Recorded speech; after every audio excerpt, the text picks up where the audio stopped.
It's not. There it goes. It wasn't cutting up at all. What do you mean? There it goes. It just went. I think it's in my ears Yeah, that it cuts up. it won't be with us. That happens to me at football grounds. Yeah. Like, yeah, it's fine. Yeah. Nice find to wait. Oh, great. He also wants one of Becky's helmets.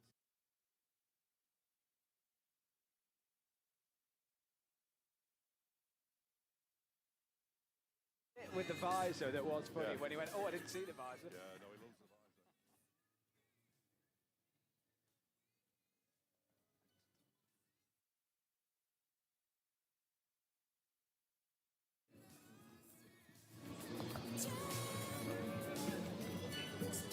What's that?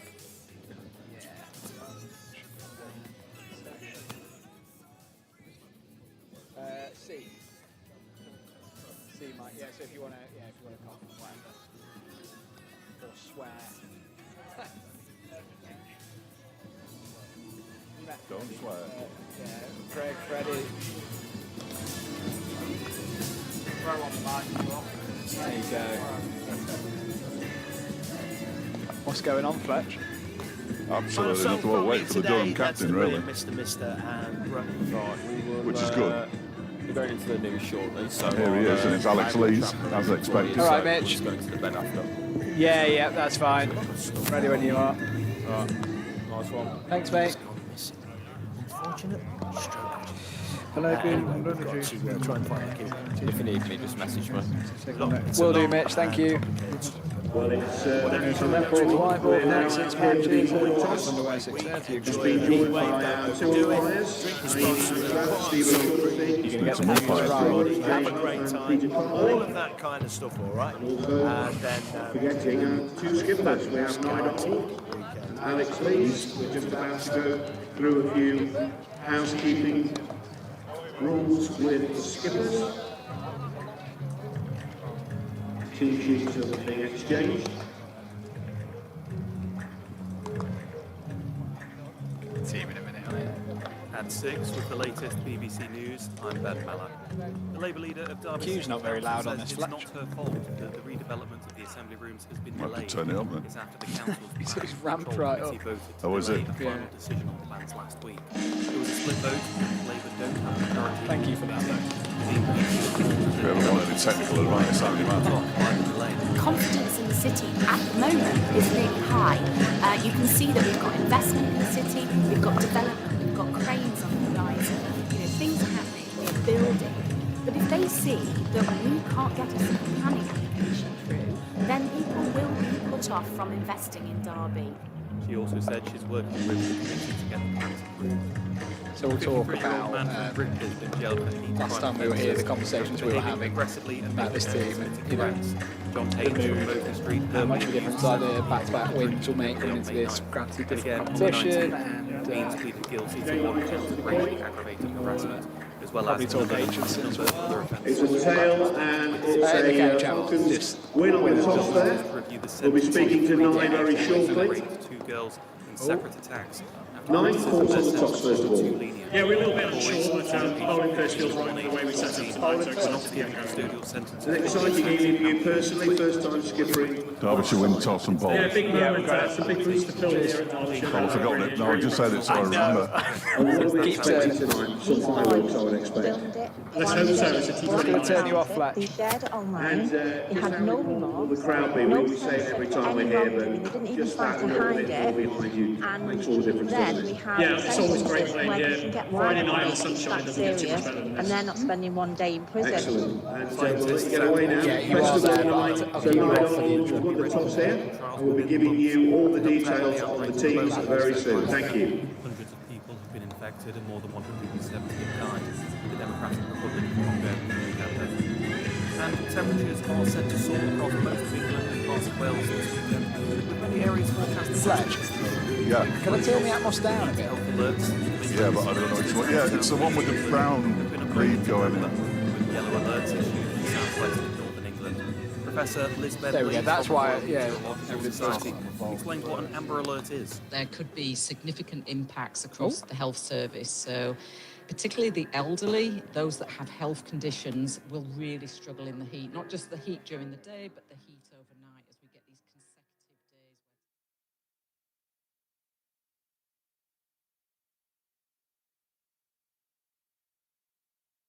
hydrated as well.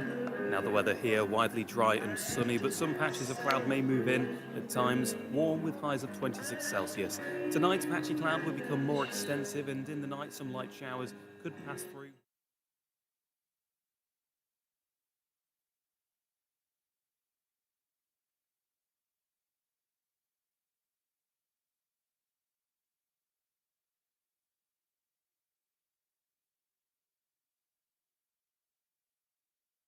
Ground as they take on Durham. It all gets underway at 6:30.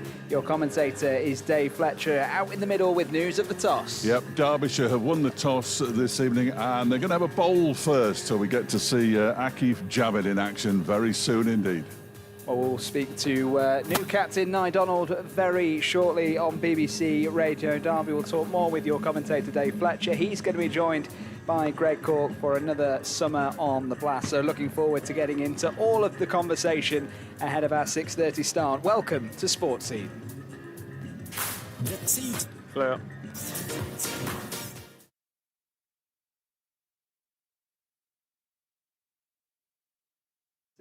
Let's not waste any time. Get out into the middle. Dave Fletcher with the new blast captain for Derbyshire, Nye Donald. Nye, new blast captain, that sounds good, doesn't it? And now it's real. Yeah, it does sound good. Proud moment for myself, but hopefully we can get off to a good start today. Winning the toss and bowling first, thoughts behind that? Yeah, we weren't particularly keen to go either way, hoping for a bit of a lost toss there, but no, I think the way we set up bowling makes sense in this case. And team-wise, we're going to see the pace man, Akif Javed, I assume. So Yusuf Ben Naim misses out from the team that played on Wednesday at Cheshire? Yeah, correct. We got a bit of a new look side this year, a few debutants, and yeah, I'm looking forward to you guys getting to see Akif for the first time because he's proper fast. 4 players make their debuts in this side, I think, including Jack Morley, which surprised me, but he bowled beautifully in midweek, and Matthew Montgomery is just marking his runabout behind us as well. So a changed team. You're hoping for changed fortunes because it hasn't been great the last couple of seasons. Yeah, definitely. We're aware of that and something we're keen to make right, especially getting off to a pretty hot start. So bit of young blood, bit of new blood. Guys who really stuck their hands up, so excited to see what they can do. And you'll just be wearing your normal helmet tonight, will you? I think so. Any helmet would work for me, so as long as I keep my head out the way again. I did like the sparkly one, though. Yeah, the visor had something about it. I'm not sure about the gold sparkles. I think they suited you. Nye, thanks very much and go well. Cheers. Nye Donald down here with us. If you haven't seen the video, everybody, go and see it. It's magnificent. He's wearing Becky Measure's sparkly helmet, but he likes the glasses that pop down. Ben Rain just next to me here. He's going to be big tonight. Terrifying. They've got a really good side to them. We'll talk about that in a bit. Yeah, at BBC Derby Sport, if you want to see that video on social media ahead of our 6:30 start tonight. Dave Fletcher, thank you very much. He's going to head on back up to the commentary position where he'll join for another summer of blast action. Greg Cork. Greg, welcome back. Evening, guys. Great to have you with us for another summer of action. How much are you looking forward to this one? I think, as Ano and Donald said, I think new competition, new players. I think they're in for a blast, really. Oh, you like that one, didn't you? How long have you thought of that one? All day, all day. What do you make of Nye Donald? We'll get to that first and foremost. Selections captain. Obviously, he's gone to bowl tonight, and he almost hinted there that he wanted to lose the toss because he wasn't quite sure which way to go. I think being a new captain as well.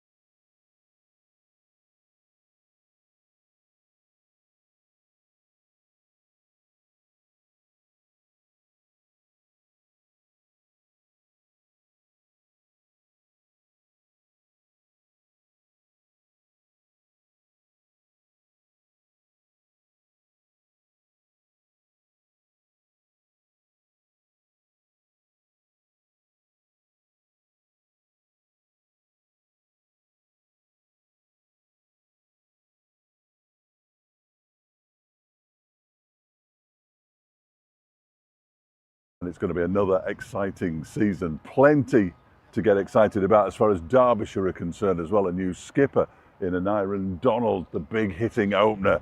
Remember the innings at Chesterfield last season? Who could forget it? Caleb Jewell a little bit further down the order, one of the leading run scorers in the country last season. He's there as well. And Akif Javed is in the side. The Pakistan international bowls 90 miles an hour plus. There's nothing more exciting than seeing a bowler bowl as quickly as that. Plenty of guile as well in there.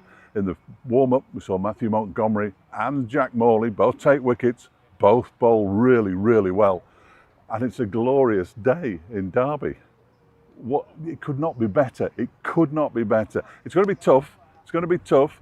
It's a tough group. There's lots of First Division sides. There's lots of sides with First Division experience. So Lancashire, Yorkshire, Nottinghamshire, Durham and Leicestershire, and of course the two outliers, the game here against Somerset coming up a little bit later on in the campaign, and the trip to Chelmsford to take on Essex as well. Pretty much unknown territory, which will be exciting in itself because Derbyshire don't get to play teams from outside the North Group that often. Hopefully this is the season that they'll get to play more than 2 games against sides from outside the North Group. Durham themselves, with David Beddingham as the overseas, we all know what he can do. Alex Lee's at the top of the order. Colin Ackerman as well. I mean, for goodness sake, Derbyshire are going to have their work cut out, but they're ready. Mickey Arthur has told me they're ready to produce on the big stage here at Derby this evening. They're just preparing the pitch alongside me. Looks an absolute belter. Plenty of runs will be scored this evening, I have absolutely no doubt. And well, if you can't enjoy that, when can you enjoy a bit of cricket? It's going to be great. Cheer on the boys, and let's hope that they come back with a victory.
T20 cricket for Derbyshire before. He is such a good bowler. Left arm as well. There's another left armer in it. So they've got a left arm spinner and a right arm spinner. They've got all bases covered, it seems to me. Fielding is a slight concern to me, because there are one or two players out there that they're going to have to hide, and you can't hide too many. It was interesting, and Wayne will know this. He was fielding in the covers. He suffered his injury playing for Italy in the T20 World Cup, fielding in the covers. He's got to field somewhere, and he's been okay, touch wood, so far this season. But he can't stand at slip like he does in a championship match for the entirety of a T20 game. That just doesn't happen. He might be there for the first 3 or 4 balls, depending on how they go. He might stay there a bit longer, or he might be moved out. But they've got to hide one or two players. The one thing that Nick Potts does when he comes into the side is improve the fielding no end, because he's a terrific fielder, Nick Potts. I think Jack Morley's a good fielder. Amrit Basra and Ross Whiteley, despite him being in advancing years, Ross is still a pretty good fielder, and his arm doesn't seem to have diminished at all. It's quite remarkable how far he can throw the ball. And again, if they need a bit of another left arm option with the bowling, he did bowl in midweek as well, so he's there for his bowling too. This feels like a better side, despite the fact that an awful lot of the same players are still here. So if Caleb Jewell and Aaron Donald can fire, interesting that they're putting Martin Anderson, I assume they are, I mean, we'll have to wait and see, but Martin Anderson to open with an Aaron Donald, with Jewell to come in third. Now, Anderson opened for Middlesex back in the day when he was playing T20 cricket for them, and he is a fine cricketer. He's got a double century and a century already this season, so we know how good Martin Anderson is. I'm trying not to get overexcited, because it has happened on the odd occasion in the past. But does he sound excited, Greg? He does. Oh dear. The most monotone person, he sounds a little bit excited. But I think. Welcome back. Yeah, Merry Christmas. That's for pulling my microphone out, that's why. But I think they've got a lot more bases covered, as Dave said. Last year they were a bit samey. Yes. They've got 2 left armers in Morley and Javed. They've obviously got the experience as well. So it's going to be really interesting. If they really commit to this competition, hopefully they can go far. What do you think they're committing to, Fletch, on the basis of the conversations you've had with Mickey Arthur? Committing to this competition? In terms of which competition is the priority? At this moment in time, this one. And it depends how well this goes, and then it might return to being the championship, because they're very much in with a shout of finishing in second place, you would have thought, behind tonight's opponents, incidentally, who are a very, very good side and were slightly unlucky to get relegated at the end of last season. But you just want to win the next game, don't you? Are we wrong to think like that, Greg, from the outside looking in? You've been part of groups. Are they going to be prioritising, or do they just take, as the old cliche goes, every game as it comes? I think it's very difficult changing from one format to the other. I understand there's a lot of fresh blood in this T20 team, but the other guys that have been playing in the red ball stuff, it's very difficult to change your mindset. It was only last week that they had a remarkable win at Middlesex. Red ball, completely different conditions, completely different mindset. So it's very difficult, but these are the best of the best. So if anyone can do it, it's these guys.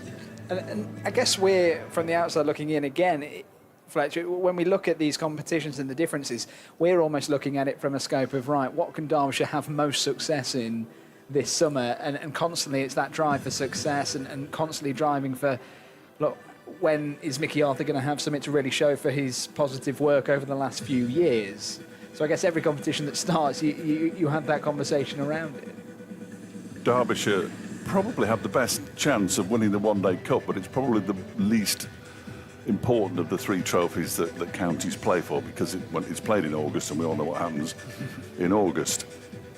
The chances of winning this are far greater, because these games are 50-50. You know, you either come off or you don't come off, certainly as a batter. So in a 50-50 game, you'd think, well, if they can win half of their group matches, if they can win one more than half of their group matches, they'll have a very good chance of getting to the quarter-final. If they get to the quarter-final, then you've got an opportunity, haven't you, of going through to finals day. They've only been there once, let's not forget, once in their history. I mean, it's scandalous, really. They were the last county to get there. So this offers them the best opportunity to win something. Gloucestershire have shown that in the past, Northamptonshire, Leicestershire won this for years in a row.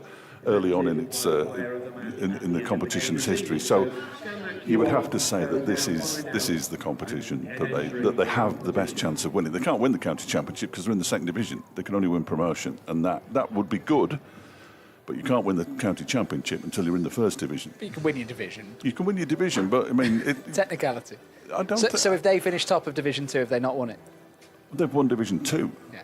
They haven't won the county championship because the county championship is... But it should go back. It's like football, though, Fletch. The hardest league is the Championship to get out of and go and get promoted. Yeah, but you haven't won the Premier League if you win the Championship, have you? If Leicester City can do it. Oh, well, I'm not saying that they can't do it, but they have to be in it to start I mean, with. Greg's tipping Derbyshire to now win Division 1. Unbelievable. And they're not even in it. They're not even in it. It's this heat. It's getting to me. It must be. It must be. We've got 9 minutes until we start tonight here at the County Ground.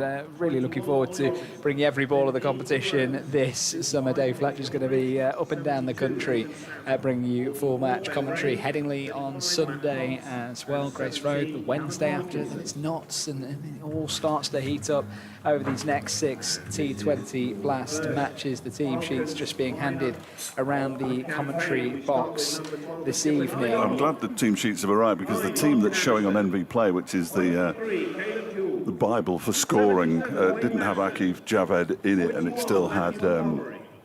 He is in there now. It's actually changed. It still had Yusuf bin Naeem, but yeah, Donald and Anderson to open. Jewel, Madsen, Montgomery, Whiteley, Basra, Aitchison, Potts, Morley and Javed, not necessarily in that order, I wouldn't have thought. Then you look at the Durham side, dear oh dear, Colin Ackerman, who holds a world record, he's opening the batting. He opens a world record for bowling figures in this in T20 cricket. He took 7 or 8 wickets in a match once. The skipper Alex Lees, David Bedingham, the Australian, Graham Clark, Ollie Robinson, the wicket keeper, not that one, the wicket keeper. Will Rhodes, the former Yorkshireman. Casey Aldridge, Australian, I think. Is he? Not too sure. No, neither am I. Came from Somerset, so he might not be. Nathan Souter, who was Australian but isn't anymore, a leg spinner. Ben Rain, who bowls just filth and gets wickets all the time. I mean, he's remarkable. And then a couple of more spinners with... one more spinner. Callum Parkinson, who had a brief spell on loan here at Derbyshire, and the England man, Matty Potts. That's a good side. Aldridge from Bristol. Yeah, yes. in Western Australia. Oh, Yes. sorry. Yeah. My apologies to the Aldridge family. And to Martin Emerson, who I know is listening, and he'll absolutely be spinning in his kitchen. And when we've been talking about Derbyshire's success in the last 2 county championship matches, Durham have set the tone really from the start that they are top of Division 2. Granted, they wouldn't win the county championship, as we've established so far during the programme, but they would win Division 2 as it stands going into the Blast, Greg. Absolutely. They've got, I think Ben Stokes played in their last game as well, so they've got great depth and... I've got some fine players, yeah. Stokes was never going to play in this in the same way that Shoaib was never going to play in this because they're going into camp at Loughborough ahead of the first test. It'd be interesting to see if Shoaib Bashir becomes available and then they think, right, well, we need another spinner. It'd be hard on Jack Morley, who's had to sit and watch since the start of the season as Shoaib Bashir has come to the club. He knew, I think, in his heart of hearts, as soon as Shoaib Bashir was signed, that he wasn't going to get a huge amount of game time at early season. So, but yeah, they're just good. I just like the look of the Durham side. Ackerman from Leicestershire, he is South African. But there is a difference, isn't there, in the Blast, Greg? There is that element of uncertainty. You could put any 2 teams out there on a night, and there's no guarantee how it's going to go. No, but also as well, there's no easy team or easy game as well. The shorter the format, the more unpredictable it is as well. And with an Aaron Donald wanting to bowl, he can really control the game, control the tempo, set great fields, see what the pitch is doing.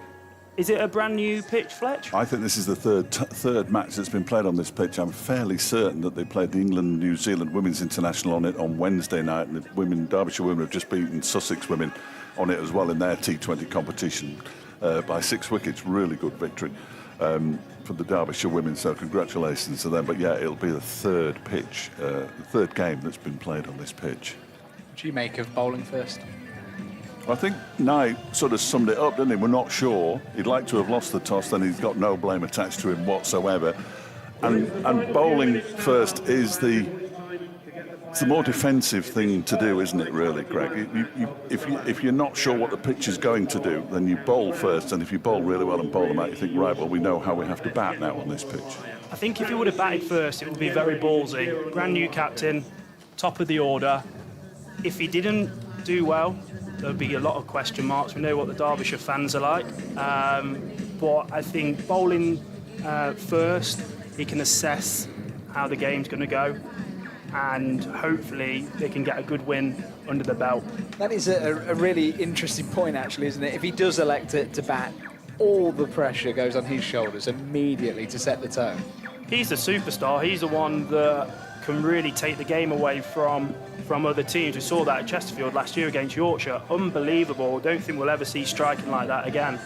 And a couple of other innings throughout the T20 campaign where your breath's taken away, and you just wanted to see him do that a bit more consistency, a bit more consistent of doing that. Well, the mascots are lined up either side as the players await their entrance tonight for the first time in the T20 Blast. No such thing as a blast-off this season in the competition. There was a second game blast off last season, wasn't there? Ridiculous. But nothing mentioned. Absolutely this evening. ridiculous. The Derbyshire players just getting ready on the steps. Family's being kicked out. We are moments away. 4 minutes to go until the start. Reminder: the Falcons won the toss and elected to bowl this evening, and Aaron Donald captaining the side for the first time. The umpire's out and heading into the middle. Nye Donald leads them out this evening with the sunglasses on, not quite the visor or the glittery helmet of Becky Measures at breakfast, but he's looking the part tonight, and real point to prove, Fletch. I think it's going to be all eyes on him, isn't it? And that comes with the territory. No question. I was just looking up to see exactly how many half-centuries he'd hit last season. He played 14 matches, 6 half-centuries in those 14 matches.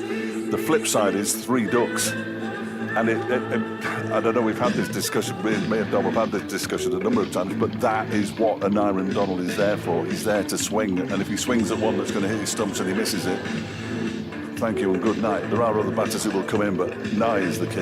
It was interesting last summer, though, Greg, because it didn't feel like Derbyshire went on to win many of the games, even when Nye set the tone and got his record 50s and went on in these games to, I mean, on that day at Chesterfield, they absolutely did, as they always do against Yorkshire. It's inevitable. But it didn't feel like, whilst he did set the tone, that they were able to take advantage of that last summer. Can you see a difference this summer? I hope so. I think they just need to play a bit more smarter cricket. Whenever they had their games last year, when they were playing against visitors, any visitors that came when they had a collapse at the top of the order, they always dug in a little bit. They didn't just go keep whacking it. Very much so. Well, the big screen has just said it is time to blast off, Dave Fletcher, so take it away tonight. Thank you, Dom. Matthew Montgomery is going to bowl the first ball of the T20 Blast for 2026 for Derbyshire. He's going to be bowling to Clark initially, the 2 openers, not in the order. Graham Clark on strike, and in comes Montgomery, and Clark just clips it up towards the straightish mid-wicket. They've run one, they think about a second. The numbers on the backs of the Durham shirts are appalling, and it's fielded there by Amrit Bajra. Montgomery opened the bowling against Cheshire, ended up with 2 for 36 from his 4 overs in midweek. So it's obviously going to be a tactic throughout the course of the campaign. They had Gazam for doing it last year, didn't they? Yeah. And he's here for the second half, hopefully, touch wood, of the competition, as Montgomery is in and Lees heaves him into the leg side out towards Nick Potts, who comes around from mid-wicket, and they get through for another single, 2 without loss. I think singles at this stage, they're perfectly fine, aren't they? There are only 2 fielders out, and the 2 fielders who are out are at deep mid-wicket and long on at the moment. Ross Whiteley down below us at long on. In comes Montgomery again, and that one is driven, but straight to Martin Anderson, who gets everything behind it, including his right knee, which is fortunate, because that's what he stopped it with. We'll see him with the ball in hand, as well as opening the batting, I'm fairly sure, over the course of the evening and the course of the season, as Montgomery's next delivery is driven again straight to Anderson, who misfields. And they think about a second, but decide against it. And the sandwiches have arrived. That's too late. 3 without loss. The scoreboard's already stopped. Even though we're 3 balls into the game, it seems like the outfield was quite bobbly. Oh, it's bobbly. Yes, it's a real teeth breaker, this outfield. This one's been driven straight down the ground. That's going to be 6. Glorious shot. Almost takes out Davy Griffin down below us in his big camera. Beautiful shot from... I don't know who it was. It was it Alex Lees? It's giving it to Clark there. It is Lees because he's left-handed. So they're already making a terrible hash of it next door, as this next one is cracked away into the offside, straight to Amrit Basra, who's on the edge of the circle, and that's the end of the first over. I think we can safely say it's 8 without loss, but I don't think we can say anything more than that, really. Seems like a pretty good wicket. Alex Lees there just threw his hands through the line of the ball, not much turn, and clean hit straight over the top for 6. From the city end, please put your hands They know. together. So 9 runs, in fact, off the first over, 9 without loss. And here we go, ladies and gentlemen. Do we? Or is it Ben Aitchison? It's Ben Aitchison, so we don't go. But I mean, he's good. Well, it's not Akif. It's not Javed, is it? It's not Akif Javed. Where is he? Oh, he's there. He's fielding it short, fine leg with number 88 on his back. Tall man, 25 years of age. Now, Ben Aitchison's got to be careful here because he's a very good red ball bowler. His first delivery is driven away out to the cover boundary for 4 by Clark. This is the danger, isn't it? This is the difficulty. He's programmed it in to bowl a great red ball length, and that looked like a similar length to how he was bowling at Lord's. Obviously got great success there, but completely different format, so just needs to pull his length back a bit there. Just runs his hands through his lustrous hair, which he is growing out, he tells me. He's in a bowls to Clark, and this one strikes the pad, goes out into the leg side. They go through for a leg by, and we see the first bit of fielding from Akif Javed. He did it very competently indeed. You wouldn't expect anything less, would you? I thought you were going to get yourself out there, Fletch, like you did last year. We were going to tell you to get out there. No, it's not happening. It's not happening. I just hope that Mohamed Ghazanfar's improved his fielding, especially off his own bowling when he arrives. He'd have had even more wickets than he got. Left-handed Lees on strike now. Madsen still in at slip.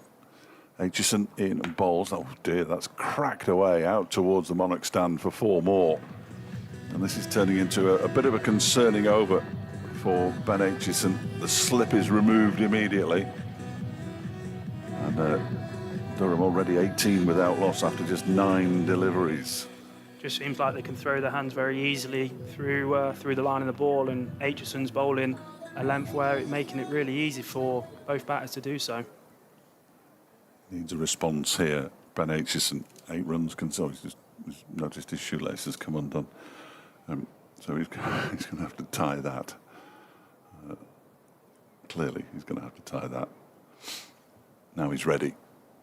No slip in place anymore. Wayne Madsen's gone into cover and he's cracked that toe in the air out towards the short third man. It bounced just in front of Akif Javed.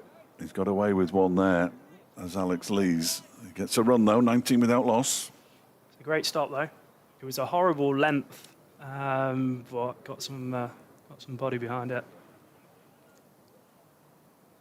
In the North Group tonight, Lancashire are playing Surrey at the Oval. Work that out if you can. Derbyshire, of course, go to Chelmsford a week on Sunday.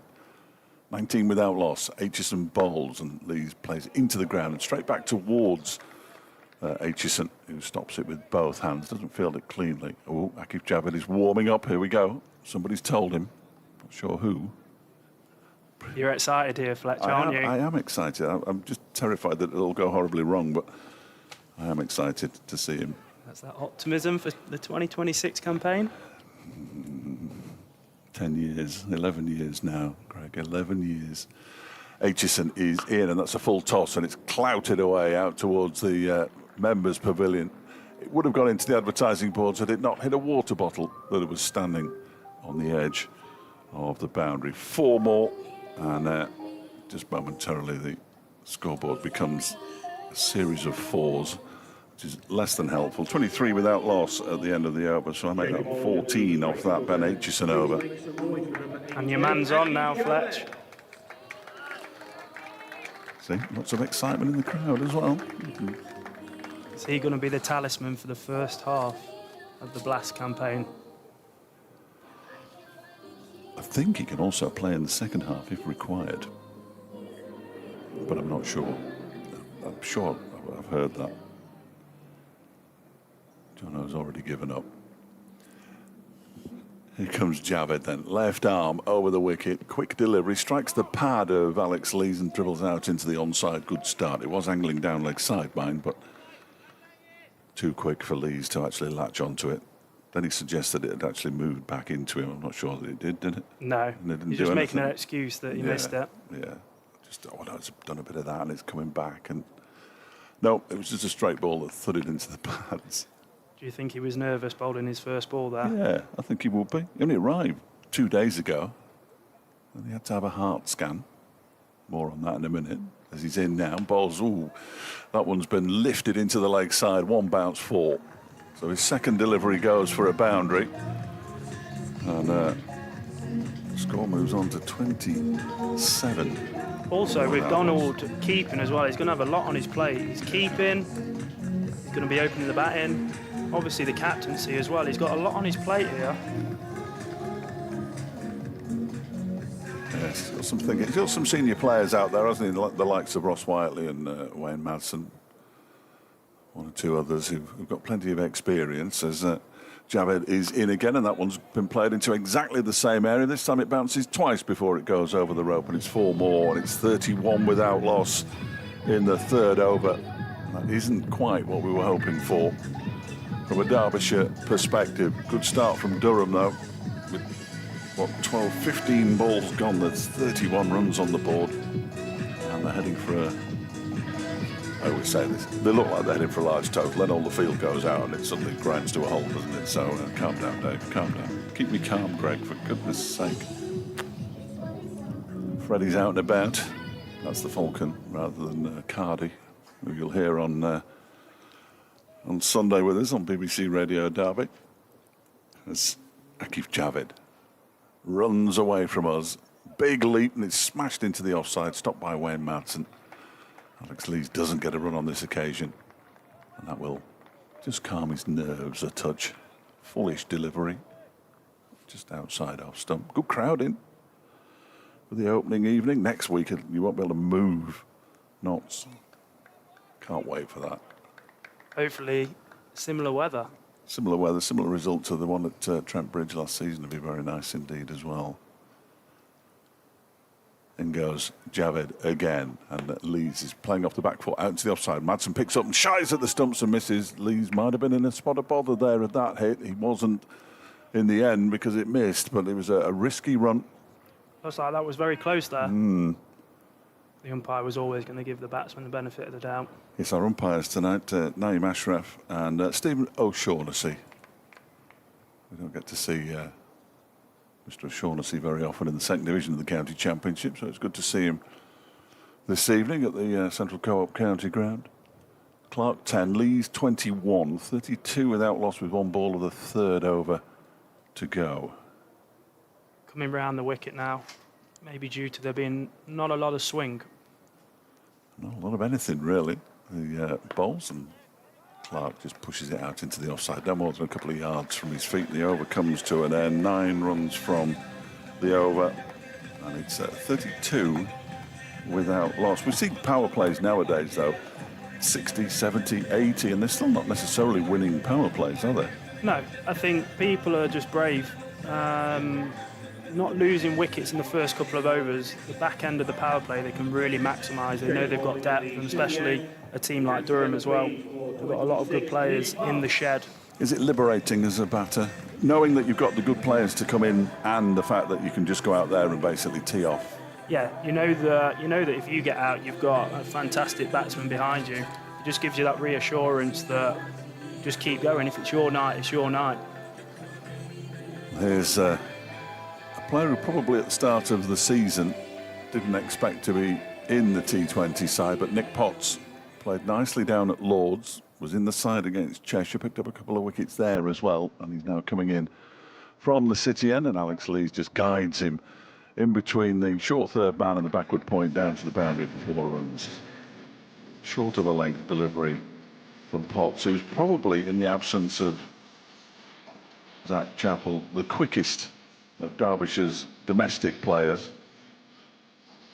As I say, bowled really nicely down at Lord's when he was called in as a late replacement for Zach Chappell. I don't see there being too much in it for the bowlers on this wicket tonight, so let's hope Derbyshire can get off to a great start as well, similar to Durham. Potts around the wicket to Alex Lees, who guides it in a similar place, but it goes straight this time to Jack Morley at backward point. Didn't quite get the direction of that shot. Akif Javed immediately applauding his new teammate. They've done well to get a shirt with his number on the back. Hasn't always been the case. Yeah, that one can stop now. Derbyshire's bowlers have to be really skillful tonight, especially with it not being too conducive to bowlers as well. So a lot of slow balls. Which Ben Rain is the master. As Potts is in again, short delivery, ducks underneath it, Lees, that's okay, just one for the over. I think Lees was hoping that it might have just gone high enough for him to get a wide, but it didn't. As a batter, you're always looking at square leg just to see if that if that arm pops out. A good start to this over from Nick Potts, really. It went for 4 off the first ball, a couple of dots to follow. It was a stop ball, slow ball, then a bumper as well, so great variation from Potts. I was just going to say that. Yeah, I was just going to say that. He did again around the wicket, and Lees has lifted this over the head of Ross Whiteley and out towards the long off boundary for 4. He didn't get all of that by any means, Alex Lees. The margin for errors on these wickets are so small as well, and these bats are massive. Just throw your hands through the line of the ball and it flies off. I was going to ask about the bats, and they are massive, you're absolutely right, but also the batters are massive too as well. I mean, Alex Lees has always been a fairly substantial human being. Lots of power. Yorkshire discarded him very early. England discarded him very early as well, I thought, from Halifax. He waits now as Potts comes in and bowls to him, and it's a big swing and a miss. That one did just move a touch off the pitch, it seemed to me, from my angle. Or did he just miss the ball? Or he just missed the ball, one or the other. Did he not move a touch? May have done. Yeah, ball's doing something now. Got to give the bowler the benefit of the doubt. I think so. Moved a little bit there. But yeah, great over so far, just with the 2 boundaries, but I think from it, 1 ball to go. He'd settled for 8 off his first over in the power play. Nick Potts, he did play in the in one of the games last season. He only bowled 1 over, and we barely saw him again. As he comes in now to complete his first over, Yorker length delivery dug out by Lees, and there's a shot at the stumps from Ross Whiteley that misses. Lees gets through for a single, 41 without loss after 4 overs.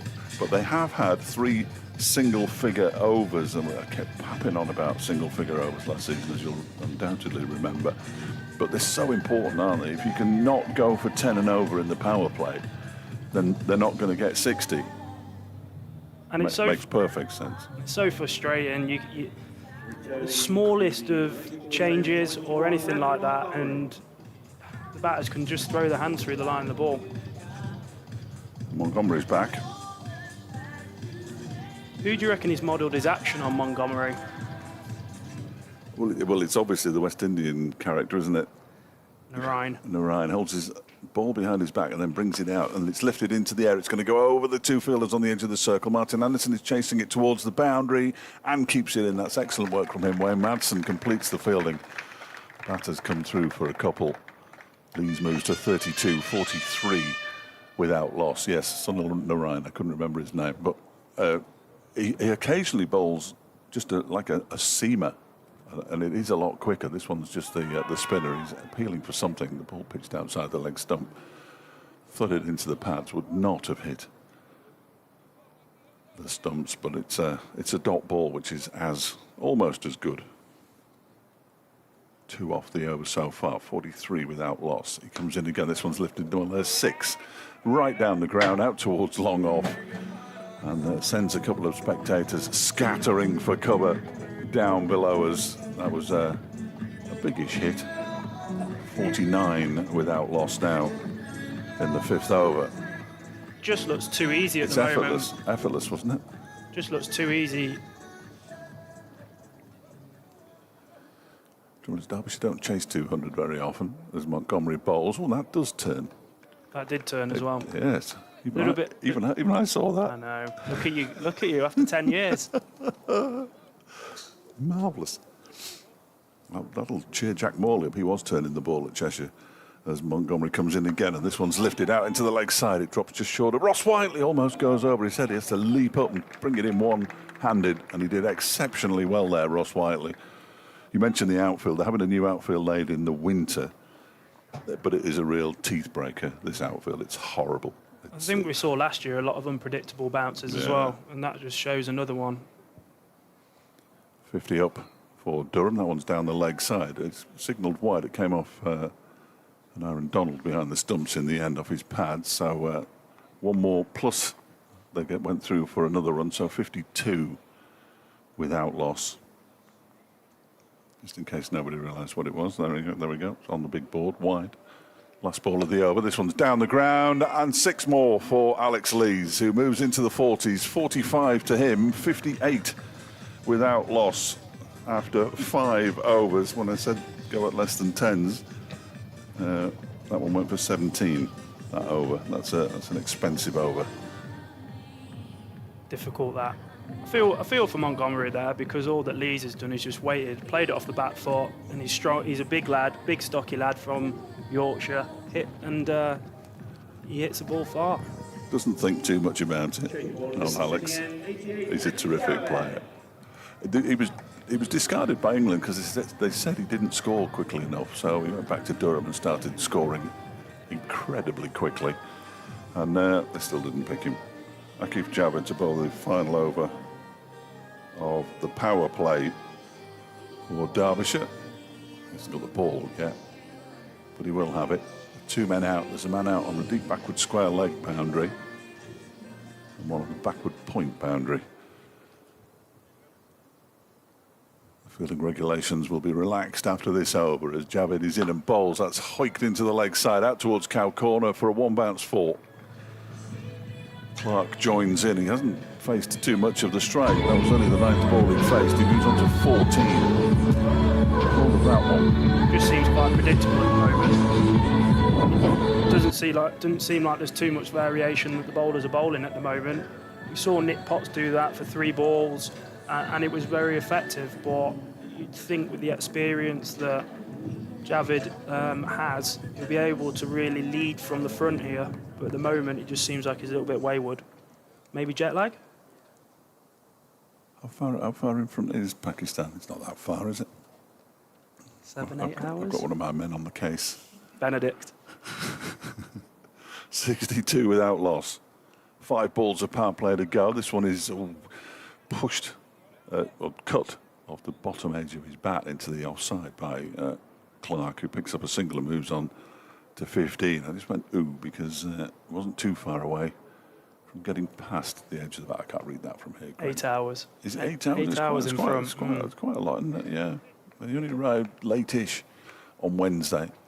Every player who comes into the country to play in an ECB competition has to have his heart checked, which I didn't know until Wednesday. He's on his way in again now. Over the wicket to Alex Lees, who tries to pull it into the leg side, gets a horrible bottom edge on it and goes through for a single as it dribbles out into the offside. Caleb Jewell, he may well have a big part to play in this match later on, comes in to do the fielding. 64 without loss. The 2 men outside the circle now are both on the leg side.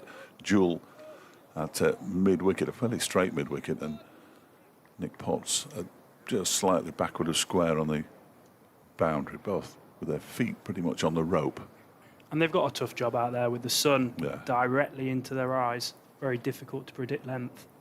Javed in. That one's a good delivery. He gets an inside edge onto his pads. You might have just heard the ooh from Javed. And then And Aaron Donald has what I think was a shy at the stumps at the far end. He missed him by about 2 yards. 65 without loss. Obviously, his little training session with Becky Measures did him no good at all. I should be having words with Becky. Just leave an Iron alone for a bit. Let him get on with his own game. It's like Jack Morley's getting loose. Yeah. Short third man. Very much how Derbyshire got to finals day with a spinner bowling immediately out of the power play. They didn't have one bowling in it though. This one is just guided into the offside. It goes underneath Caleb Jewell, but through to Wayne Madsen. And Lees picks up his 47th run, 66 without loss. It's the without loss bit that is a slight concern. If they're 66 for 3 at the end of the power play, then you can. But they've got licence now, haven't they? Out of the power play. Yes, the fielders will be scattered, but there will still be gaps. Didn't we speak about last year? If you win the power play, do you win the match, or did we get the stats? Has that changed? If you lose more than 3 wickets, you can't win.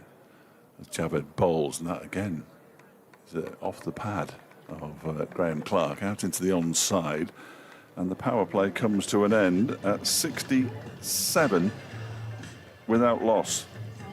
Who won the power play there, do you reckon? I think Durham. Just. Yeah, just, do you think? Oh, okay. 4 overs went for fewer than 10. But we had a 14-run over from Big Ben Aitchison, and Matthew Montgomery's second over went for 17.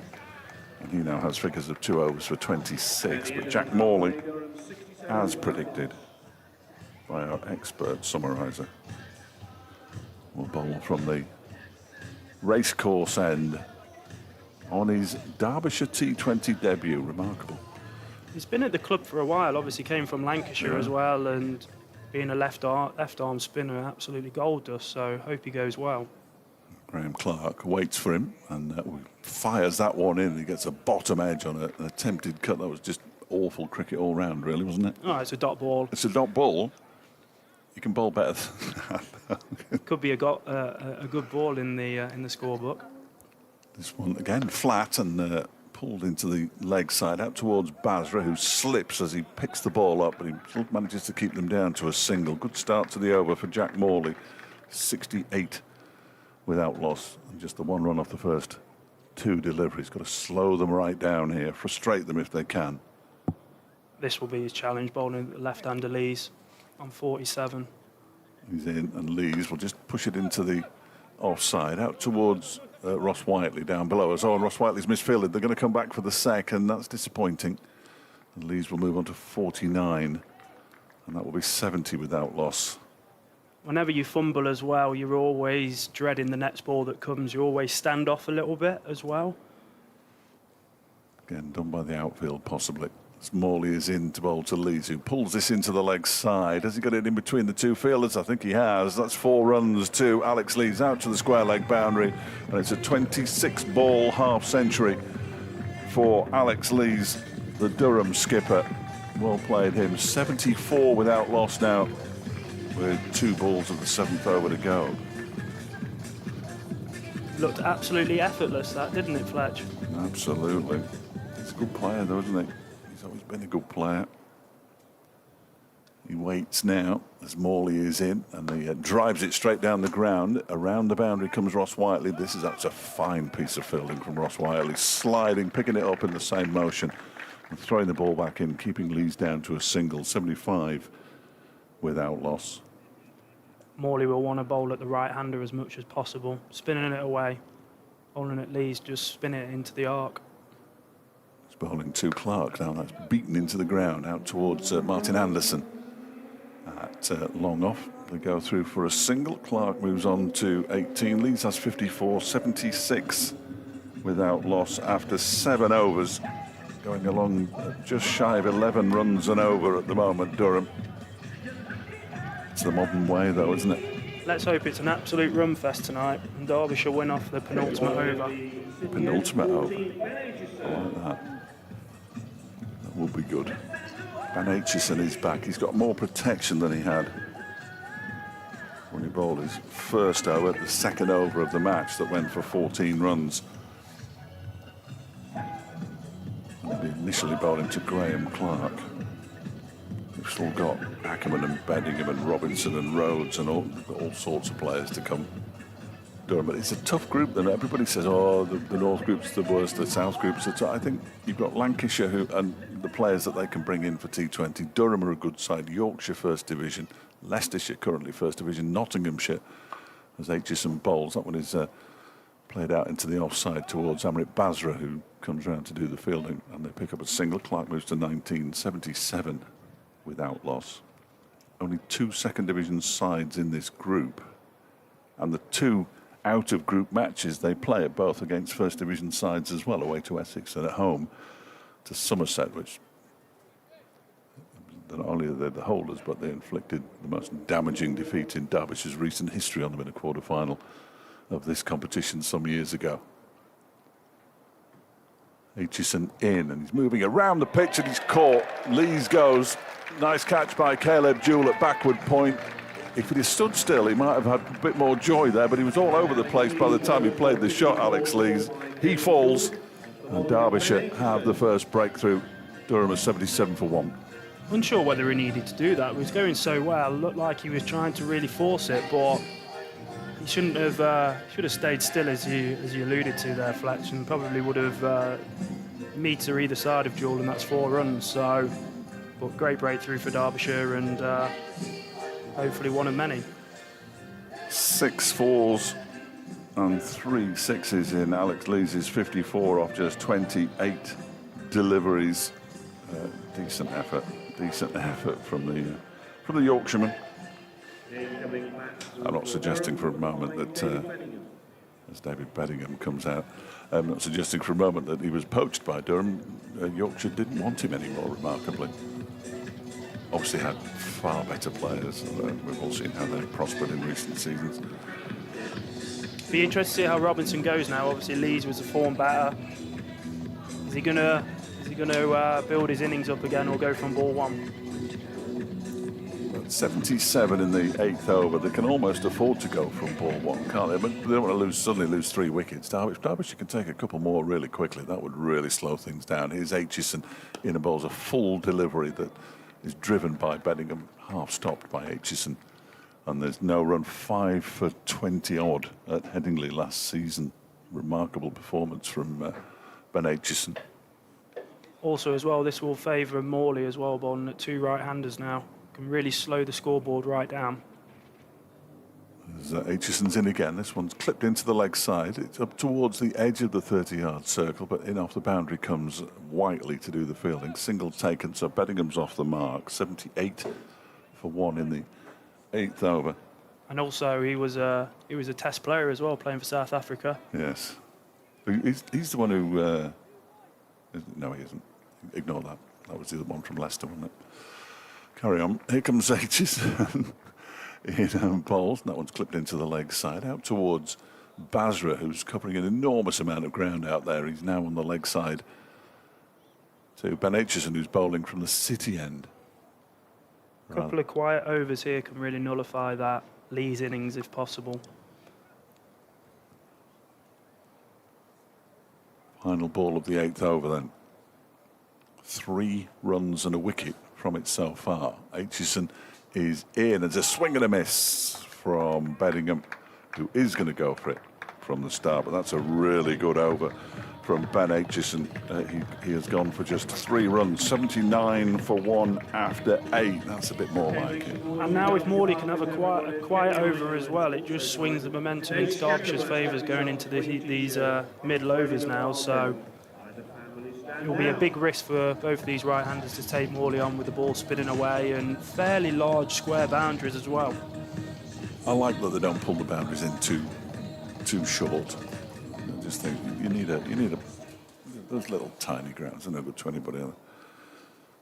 Not the bowlers anyway, as Morley is in, and that one is driven down the ground. He's got his hands above his head. He must have thought that had done something. It's fielded by Whiteley. Clark moves to 21. He is a bowler who believes he's going to take wickets. And he's a wicket taker as well. Crisps aren't easy to eat, are they, in a commentary box? 80 for 1. goes ball. It's a short ball, and it's been lifted out into the leg side and all the way for 6 into the Monarch stand. It really got what it deserved, I'm afraid, that delivery from Jack Morley. He just sort of swiveled on it, didn't he? And away it went. You can't bowl like that to David Bedingham. Looked like he tried to bowl something completely different there when he's been so successful over the past over and a half. I'm going to go back to his stock delivery, I think, this time. If he's got any sense. He's in now and bowls, and that one is played up towards long on, off, where Martin Anderson, long off, where Martin Anderson does the fielding. Just down below us to our left-hand side. Beautiful evening. It's been so warm, far too warm today. It's going to get warmer. As Morley is in, that one is edged and caught. Brilliant, brilliant catch. And it's is it Akib Javed? No, it's Ben Aitchison. Ben Aitchison, I beg his pardon. The face of Derbyshire. What a catch. Diving forward. And, well, wickets in successive overs for Derbyshire. Sorry, I take that back. I think it was Javed. Sorry, I got a bit giddy there. I didn't like to. I was not going to contradict you. I was right. So it was Ben Aitchison, was it? He's just all over the place, isn't he? Clark goes for 21 off 19, 87 for 2. Now, would he be in your team if Chappell was fit? Or Yes. would it be Potts? Potts. That would miss out? From me. Would there anybody, if the squad was at full fitness, who comes in, who comes out in this team for you? At Dave? full fitness and in form, you'd have Pat Brown and Zach Chappell in it, wouldn't you? I think, and therefore Ben Aitchison and Nick Potts would possibly both miss out. It would take away from the batting because Pat, bless him, can't bat, can he? But my word, he can bowl when he's on form. Whereas Zach Chappell can biff it just as far as either Chappell or Nick Potts. First ball out into the leg side. Chance here, caught. 2 wickets in 2 balls. And there is that man Potts taking the catch on the mid-wicket boundary. Wow. The game can turn on its head in an instant, can't it, T20 cricket? And that's why we love it. And all of a sudden, Durham are 87 for 3. Good catch as well. Sun in his eyes. Ball fairly flat trajectory towards him. And Ben Rain goes for a first baller. If there's a bit of positivity in your voice, Dave, then Derbyshire must be doing well. But as you said, completely different game now. Alex Lee's innings seems like it's a long way away now. So 2 batsmen early on in their innings now. So let's see if Derbyshire can really squeeze and minimise these middle overs. I still don't like the duck quacking. I know we're on the stream as well, but I don't like the duck quacking. Thank you very much. Not that they'll listen to me, but... The thing is, Rain's job there, being a left-hander, left-right-hander, throwing Morley off his line, I think he was told to go from ball 1 with Morley. Morley then to the new batter is Colin Ackerman, who pushes this out into the offside. And he'll be a little bit more circumspect now, I fancy. What an over from Jack Morley that was, by the way. He did go for that big 6, but in the end he picks up 2 wickets as well. 87 for 3 at the end of the over. 8 runs from it. Maths has never been my strong point. And he'll take a lot of confidence from that, especially, you say he's on debut here? Debut for Derbyshire in the T20, yeah. Fantastic.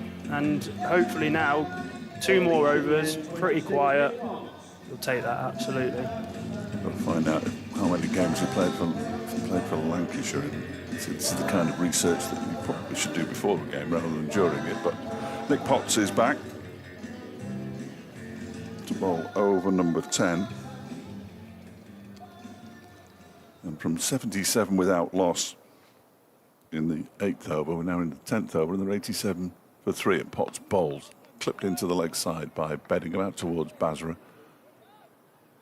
And they go through for a single. Bedingham moves to 9, 88 for 3. I've just been asked a question. Have Derbyshire ever bowled first in the T20 and not taken a wicket in the innings? Clearly that was sent in slightly before those last 2 overs. I wouldn't have. had the first idea. I wouldn't have thought so. I can't remember a side going through an entire innings without losing a wicket. Certainly not in my time here. It's the 24th season of T20 Blast. It wasn't called that at the start. They played very few games in those first couple of seasons. Derbyshire got to a quarter final. As Potts is in, that one is cut away by Ackerman out towards Matthew Montgomery, who's fielding out on the cover boundary. This is a typical time when, if Derbyshire are in this position, they need to follow a similar blueprint now. You can see these two experienced batters who have been there, done that, understand if they get a couple of boundaries under the belt, rotate the strike, momentum's back in Durham's favour. Potts bowls, full delivery. It's turned away into the leg side by Beddingham out towards Jack Morley, who hurls it back in. They go through for another single. Beddingham moves on to 10.90 for 3. Jack Morley played, must have played one match for Lancashire in T20 cricket, so it's probably only his second game. Yeah, it's only his second game. He's only bowled 2 overs prior to tonight and gone for 19 runs. Didn't take a wicket. He's taken 2 tonight, that's all that matters. Absolutely. Took 4 against Cheshire, 4 for 8 in 4 overs. Bouncer from Potts, that might be wide, and it is signalled wide. Steve O'Shaughnessy wasn't happy with it. That square leg, it looked a bit higher than the previous one. But the thing is, I like that. He's changing things up. He's being brave. He's being unpredictable. I think that's a bit harsh, but you can never tell, can you? It's really subjective. And we are not in the best place to tell because we are right behind the bowler's arm at the racecourse end. It's a little bit of a hush around the crowd at the moment as Potts comes in and bowls. That's turned by Ackerman into the leg side. Around the boundary again goes Morley. Gets it in quick. Good fielder, Jack Morley. Quite often see him as a 12th man substitute fielding in the Championship as well. I'm sure he'd rather be in the 11, but... What do you think to these concussion protocols with players coming in, players coming out? I don't mind the concussion one. It's some of the others that I object to. Yorkshire lost 2 players because they'd had a dodgy egg at breakfast in one match and replaced them. This next delivery from Potts is turned into the leg side. Now they fancy 2 here. Beddingham plays it just beyond the 30-yard circle, but Ross Whiteley gets there quickly, hurls it back in. I can stop saying hurling, and it goes on to 93 for 3. Yes, I think it'll slowly disappear. Life events. As we saw with Blair Tickner and his wife, and Zach Chappell with his dad, who was ill abroad, and he had to go and attend to that. As this next delivery from Potts is again short of a length, just guided by Ackerman down towards Javid on the 3rd man boundary. And the over comes to an end. A nice quiet over, really. 94 for 3. How many from that? That'll make that 7 runs. So we've had 3, 8 and 7 off the last 3 overs. That's just put the brakes on it a touch. Who's going to be your 6th bowler, Fletch, if they need to go for that? Anderson, Whiteley, we saw them both bowl on whatever night it was, Wednesday afternoon. Basra can bowl but doesn't tend to. Having a specialist number 7 batter in T20 cricket is it's quite something, isn't it, really? They have a lot of players. Is he 7? Thank you. Morley bowls. This one's driven into the out towards long off. Martin Anderson does the fielding. Ackerman picks up another single. It's nice to see Basra out on the field as well, taking his opportunity with Saka, and it looks like Yes. a lot of counties have done that, and it's great to see, giving them the opportunity that they all deserve.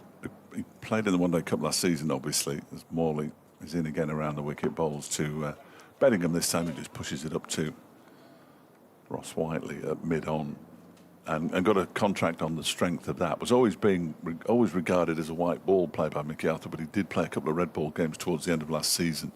I think we got a message to say he was the 14th person to come out of Saka, as this one is slapped into the offside. A bit of work to do for Martin Anderson, who does it well out at long off, because that ball was bouncing and was hit quite hard towards him there, so he did well. 97 for 3. Ackerman on to 5. Derbyshire just controlling this period quite well. Morley. This one's up in the air, and it's gone a long way as well. Nicely done, Greg. Nicely done. 6 down the ground from David Pettigrew, who moves to 18.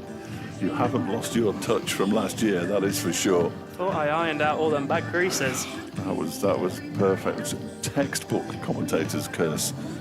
Not that it exists, but it just seems to. 100 up for Durham, 103.43.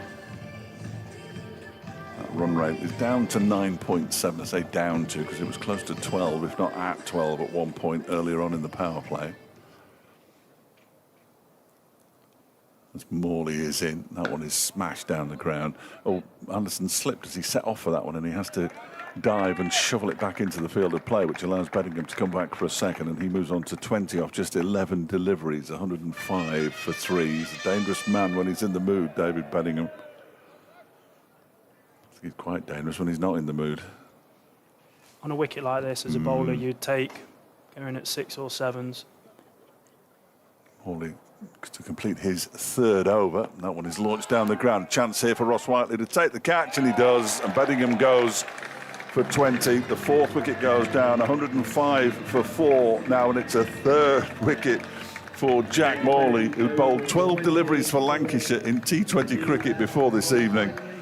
And he's having a day out. Looks like we'll be interviewing Jack at the end of the match, no matter what happens here. And that's good news for everybody because he's a good lad. Big wicket there as well. Big wicket. I reckon Bedingham is the anchor for Durham, and that's a great wicket for Morley, getting a lot of confidence on them 3 wickets. Yeah, just 12 balls for his 20 with no 4s and a couple of 6s. That's very T20 cricket, isn't it? That was the end of Jack Morley's 3rd over. 3 for 28, his figures now, which are clearly his best figures in T20 cricket. One of 4 Derbyshire debutants playing for the Falcons this evening, much to the delight of the crowd. Picks up another wicket, and indeed, goes for 11. A little expensive, but You'll take that with the big wicket as well, and also as well, you don't want that to go to any other fielder other than Ross Whiteley. Just for a moment, it didn't look like he'd got the trajectory of the ball. There's Matthew Montgomery back into the attack, bowling to Colin Ackerman, clipped out into the leg side towards Basra, and they go through for a single. The new batter is the wicketkeeper, Ollie Robinson. I'm fairly sure I read had moved to Durham to improve his chances of playing for England because he would have been in the 1st division. They promptly got relegated. They will go back up this season. I don't think there's much doubt about that. And he's a good cricketer as well. As he goes back and clips this one out towards Basra again. This time there might be possibility of 2, but again, Basra is quick to the ball. Reminds me of Anuj Dal a little bit there, with his fielding very low to the ground. We'll see Nudge back hopefully back for the game against Durham at Chester Street in the Championship after that really nasty fall he had while he was bowling. Well, that one's clipped into the leg side by Ackerman in the end. He hasn't hit that particularly hard, but again, Basra's there quickly, keeps him down to a single, 108 for 4. And we didn't mention 2 other players as well, Dahl and Rees as well, if the full T20 squad was fully fit. Well, Rees didn't play a single game of white ball cricket last season, which is remarkable. He is struggling with an ankle injury at the moment, as this one's pulled into the leg side by Robinson. That's going to be 4. He's managed to get it in between Ross Whiteley and Amrit Basra for a boundary. But yeah, at his best, Lewis Rees was a top T20 player, opening the batting. Can hit the ball a long way. Just imagine Rees and Donald at the top of the order this competition. Lou might be watching tonight, so good evening to him as this one is pulled into the leg side. A bit of a chase on here for Amrit Basra. The bounce almost does him out there, and he does really well to do that piece of fielding. Keep him down to a couple. That's Pat Brown territory out there. Pat Brown always used to field in front of the Players' Pavilion, and he used to look at the ground every time he fielded. He was an angry fielder. It was Pat Brown, and he had every right to be as Montgomery's in again. This one's cut out towards the point boundary. Caleb Jewell moves around to do the fielding. Single off the final ball, 115 for 4 after 12 overs now, so 10 off that one from Montgomery, with 7 to Ackerman and 8 to Robinson. And is he going to bowl out? He certainly is. Jack Morley will bowl out here. When you're bowling well, you don't want to come off. You want to keep that momentum, and he's doing a fantastic job for Derbyshire. Derbyshire's best bowler so far, with 3 for 28. So one more wicket, and then we're really into the middle order there, with Rhodes coming in and Aldridge after. 9.3 and over he's going at, but he's picked up 3 wickets. Morley around the wicket to Robinson, who pushes it up towards long on. Morley tried to get through Colin Ackerman there to field it, but couldn't. It is fielded by Ross Whiteley down below us. This could be Jack Morley's breakthrough season within this competition, hopefully. He's waited long enough. He certainly has. There you go. You've done him again. That one is swept out. Slog swept out to the deep backward square leg boundary for 4. I should just keep quiet, Greg. I know it's not ideal for the radio. That's unlucky. 120 for 4. These things can't be helped. I will tell him, though. He wouldn't have conceded 10 of those runs. He's in now to bowl to Ackerman, who goes back, pushes it out into the offside. Agreed single is taken. So Nick Potts out there without any protection on his elbows. Usually has the gorse protection, but not on this occasion. 121 for 4. Quicker one from Morley, and did that get an under edge? Well, if it did, it wasn't taken cleanly by an Aaron Donald. I don't think it was, because he'd have been on the floor pounding it with his fists. Dot ball, though. Was slightly quicker, wasn't it? Morley's in again, this one. Oh, strikes him in front. It's been given in the commentary box, but not by umpire O'Shaughnessy. He's gone for the review, and the umpire says leg by, so there was no bat involved. Played right across the line. A dot ball here, and I would say he's had a fantastic spell here with the 3 wickets. I would completely agree. So this one's going for 6. It's pushed out into the offside, an absolute resounding success for Greg Cork. 4 overs, 3 for 35. Really good effort from Jack Morley on his Derbyshire T20 debut. At the end of that one, 123 for 4. Which means there were 7 runs from the over.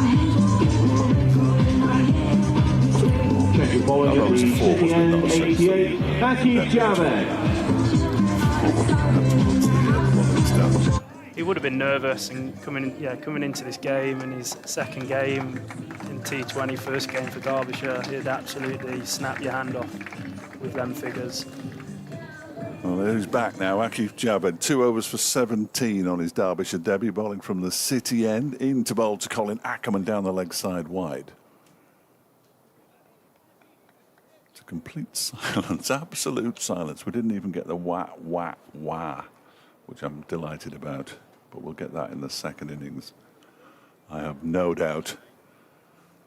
He'll have to bowl that one again. Montgomery's got 1 left, Ben Aitchison's got 2, Nick Potts has got 2. And including this over,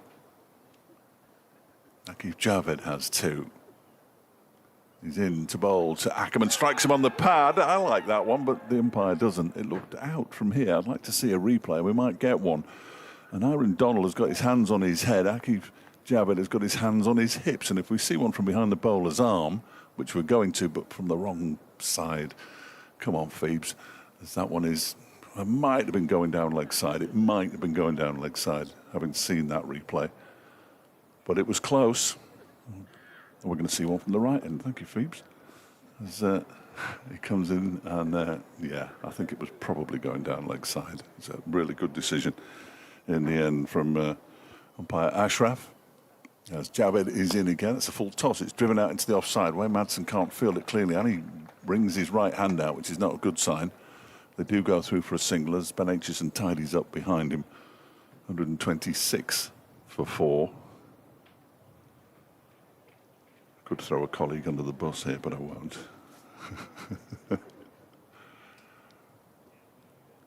So 3 balls bowled, but only 2 of them have been legitimate deliveries. He's gone for a couple of runs, including the wide. He's on his way in now. Donald a long way back, the wicketkeeper, and that one smashed out into the backward point region for 6. It goes out of the ground, out by the groundsman's hut away to the right. And immediately an Aaron Donald goes for a chat with Caleb Jewell, big bash winner with the Hobart Hurricanes a couple of years ago, of course, but moved to Melbourne and played just one game in the latest edition of the Big Bash. But a man with plenty of T20 experience behind him. I wonder what they're talking about. Don't bowl there. Looks like the ball suffered some damage as well. We might need a new ball by the look of it. Not the greatest of starts here from your overseas. You'd want a bit more from him, so hopefully he can turn this around. Yeah, they're going to need a new ball. Just a quick scurry around everywhere else. They started at 7 o'clock at Chelmsford, Essex, where Derbyshire will be a week on Sunday. Essex 36 without loss in the 5th over against Sussex. Surrey, after 12 overs, are 112 for 3 against Lancashire, that game being played at the Oval. Kent against Middlesex at Lords. Kent 150 for 5 after 15 overs, so a good number of runs on the board, but 5 wickets down. Not too far away from here at Wantage Road, Northamptonshire, who were put into bat by Glamorgan, and 98 for 5 after 13 overs. They're in a spot above. The Hampshire are having a terrible time in the county championship, 118 for 5 against Somerset after 13 overs at Taunton. At Trent Bridge, Nottinghamshire 110 for 4 in the 14th over. They're taking on Yorkshire this evening. Worcestershire 123 for 4 against Leicestershire at Grace Road. They were put into bat there, Worcestershire, and one more. Gloucestershire 46 for 3 against Warwickshire at Bristol. Here comes Javed, bowls, and that one's turned into the leg side. He goes herring after it himself. And they take another single. Ackerman moves to 21-33 for 4. Schoolboy error. You can't fault his efforts here. It's this heat, it's getting to me. It certainly is. Up your game, Greg, up your game. 2 balls to go then of Javed's 3rd over. He's gone for 26 so far. He comes in around the wicket and bowls. That one's played straight back to him and hits him in the shin on the bounce. Robinson looking to drive. It was a little bit uppish off the bat. They're never nice when they get hit back at you. You can never predict the speed or the length. 9 times out of 10, you just want to get out of the way of it because they're hitting it that hard now. You'd almost wear shin pads as a bowler, wouldn't you? It's not a bowler's game. No, it's not. You're absolutely right. Never has been, really, has it? They said that spin would disappear as well, but Jack Morley's done okay tonight with his 3 for 35. 133 for 4, final ball of the 14th over. He comes in and bowls. It's driven down the ground. It's gone straight.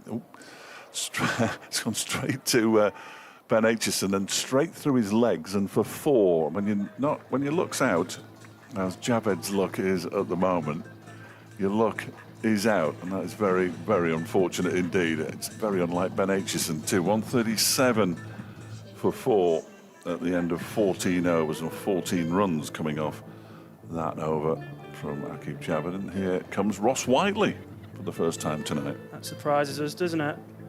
I think going back to Aitchison, you expect him to have a good pair of hands. He's normally in the slips in the red ball format. So again, any kind of misfield on this ground, though, you're automatically looking at the outfield and thinking, well, it's probably the outfield. You don't want to have eye contact with the bowler that you've misfielded. No. Here comes Ross. Then Ross Whiteley bowls, and that one is driven down the ground towards Martin Anderson. They go through for a single. Ackerman moves to 21, 138 for 4. I reckon Derbyshire haven't had these many left armers in a long time. That's a good one. No, I'll just say you're right. We'll move on. Something a bit different, though. Yes, I think it's crucial in T20 cricket. Oh, full toss above waist height, no ball, driven basically baseball batted down the ground for 6. And perhaps they don't need this many left-handers in the team at the moment. because that was it's come out wrong. Obviously, it's slipped out of his hand there, Ross Whiteley, but it's a free hit. It wasn't as high as the chest-high full toss that Martin Anderson was caught out on in the game against Kent down at Canterbury, but I'd just like to mention that every time I'm on air. That was the most disgraceful decision I think I've seen in 10 years. As Whiteley bowls free hit, 6 more. It goes over the head of Martin Anderson. So that one delivery has cost 13, 14 runs. And an extra ball as well. Yeah.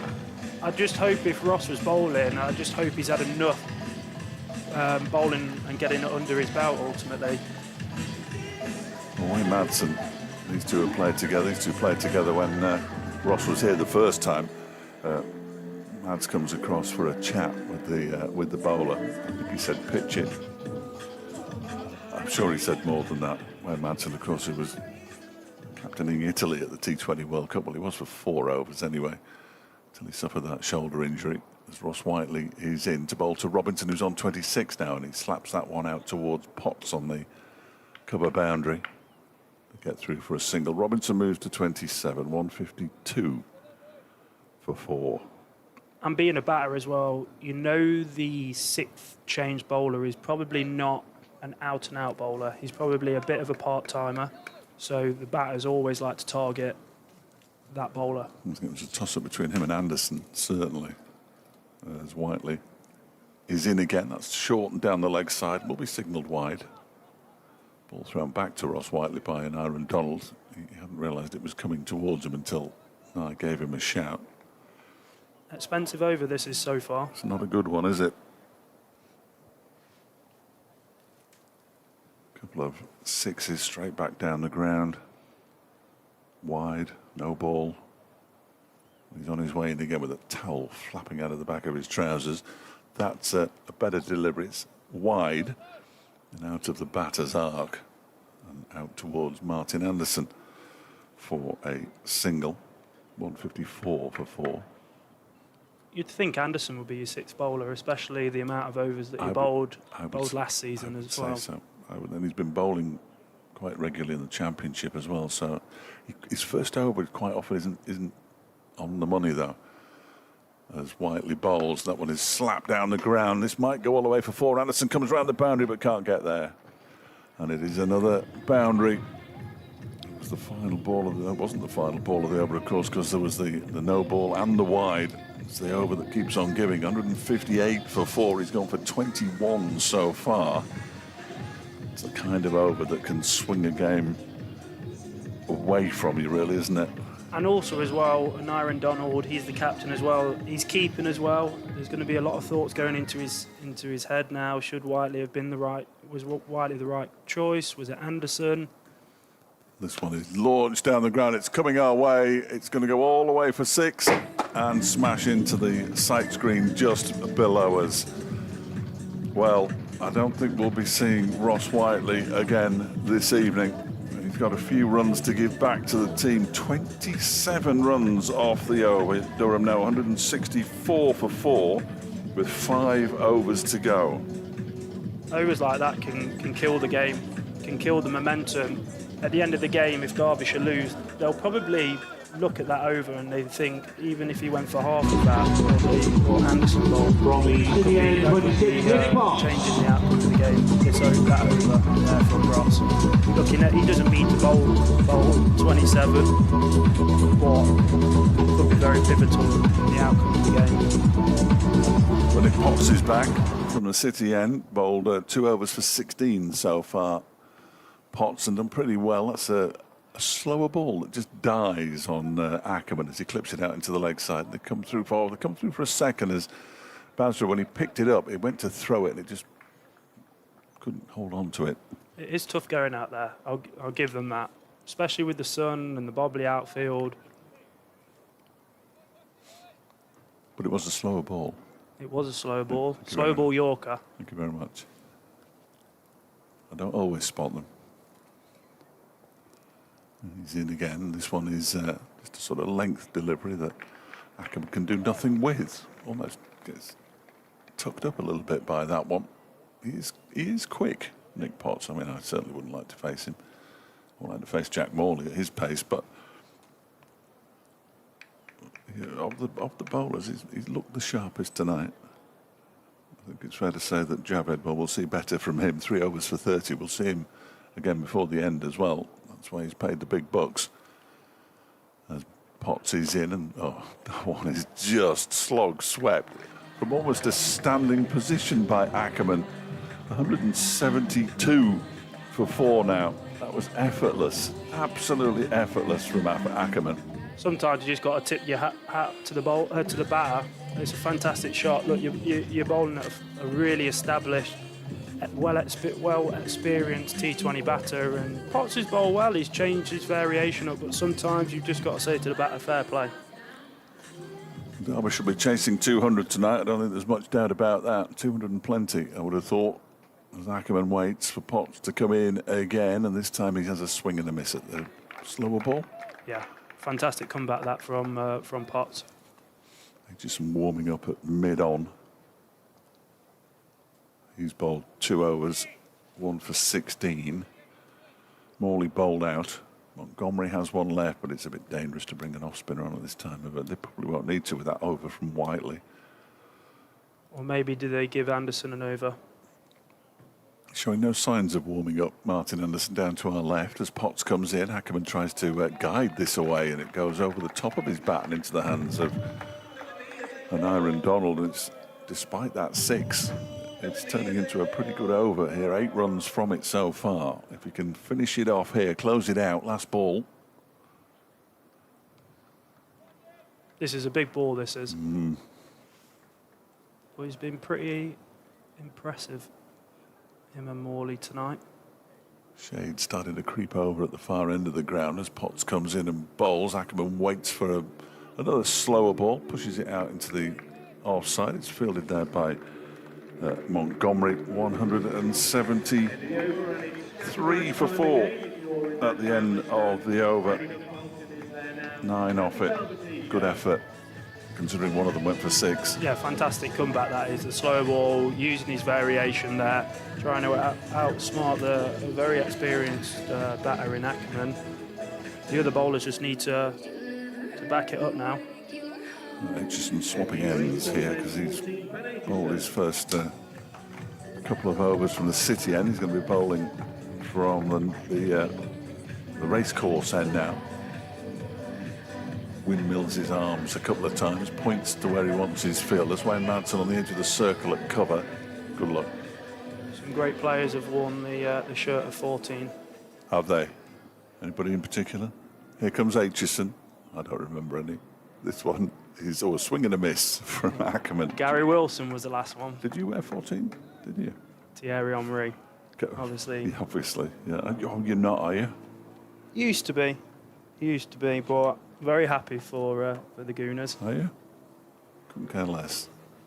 Genuinely, could not care less. I've got a fact about wicketkeepers now. You've mentioned Gary Wilson. As Aitchison is in, that one smashed into the offside. It's going to go for 4, is it? Oh, well, Jack Morley overran it, and then it spun and went behind him and goes for 4. Wasn't a great delivery, in truth, but it probably should have been stopped out there on the boundary. Jack Morley couldn't get to it. Really difficult that is, but maybe that's the inexperience of Jack Morley there. It looked like it stopped. He understands it's a dry outfield and the ball's going to react in a certain way. 177 for 4. Aitchison bowls. That one is driven out into the offside where Madsen points because it's gone past him and it's gone out to Nick Potts, who does the fielding. And Aaron Donald tonight becomes the 4th wicketkeeper to skip a Derbyshire in T20 cricket. You've already mentioned one of them. Who are the other 2? Gary Wilson. Who are the other 2? One of them completely did me. Gareth Cross. No, similar-ish era, I think. It was Gareth Cross from Lancashire as well. This lad was from Lancashire. Aitchison, 178 for 4, bowls, and he goes for the extravagant attempted flip over the wicketkeeper's head and misses it completely. Robinson. Luke Sutton was the first. And Darren Smith must have captained them. Goodness knows when. What a wicketkeeper he was. Currently the head of the pathway here at Derbyshire. No doubt either watching in or out on the ground tonight as Aitchison bowls, and there's a swing and a miss from Robinson this time. It's been a good over from Ben Aitchison. He's got 1 ball to go. He's only conceded 5 runs, so he can only concede 11. It's not bad going, especially with that 4 as well, which probably wasn't his fault with the fielding by Morley, but good couple of balls here. I've got another question for you in a minute at the end of the over. 178 for 4. In goes Aitchison, short ball. It's up in the air. Is it going to go all the way to the boundary? I think the fielder's going to cut it off down there. He is. I think that's Javed. And they take a single. That's a really good over in the end. 179 for 4, 6 runs from it. So Ben Aitchison, 3 overs, 1 for 22. He can be very pleased with his evening's work as well so far, but he'll have 1 more over to bowl. The other question, and this is staggering, I might even ask Dominic to join in on this one. How many of Derbyshire's last 8 games on this ground have they won?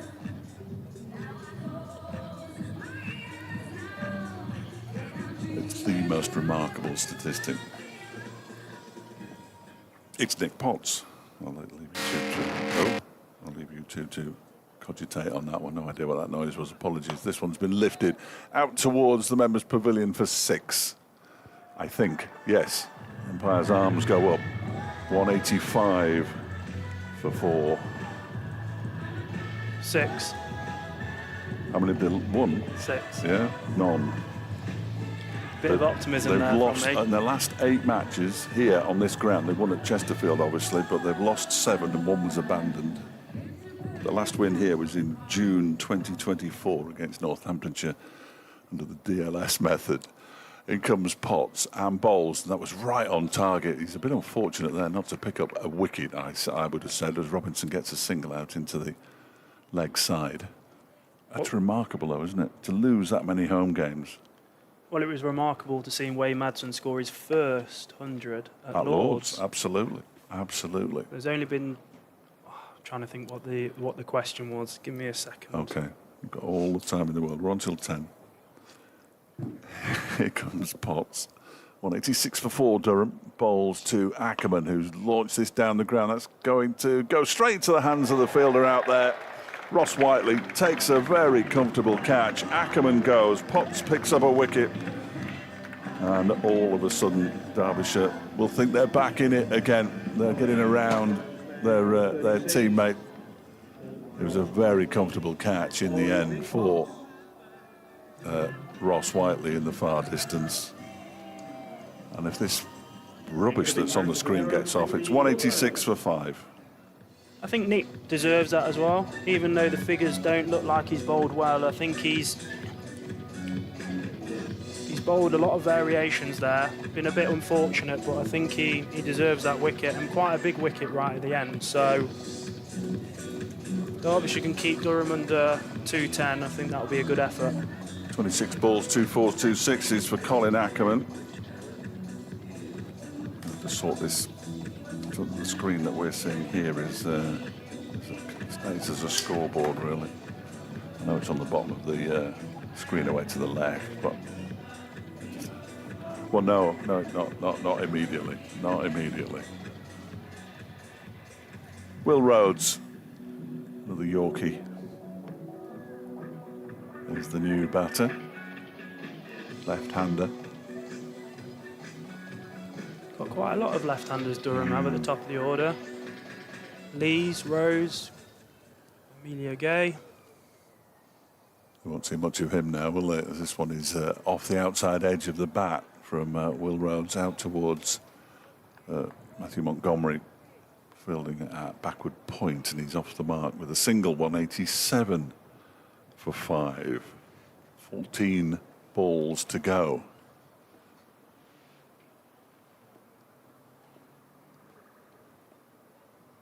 Thought of that question yet? I believe Wayne Madsen has scored. That'll be a no then. 187 for 5. Potts is in. And that one is dug out, full length delivery up towards Whiteley. How many first-class grounds has Wayne Madsen scored 100 at? I have no idea. I know he's got 45 of them. But there was one in South Africa. for Derbyshire. Yeah, oh, for Derbyshire. Oh, it's a Griff stat then. 15. Has he? There's only 2 more Derbyshire players that have scored at more grounds. Kim Barnett.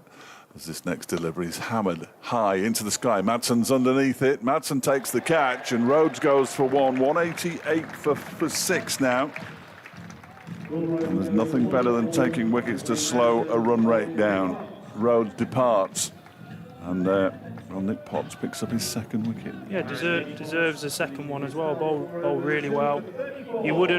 He's not first on your team sheet, but he's done an absolute fantastic job, similar to Jack Morley as well. So to say how quickly Durham got off in the power play, they've done really well just to bring that back as well, especially after the Whiteley over as well for 27. They've done fantastic.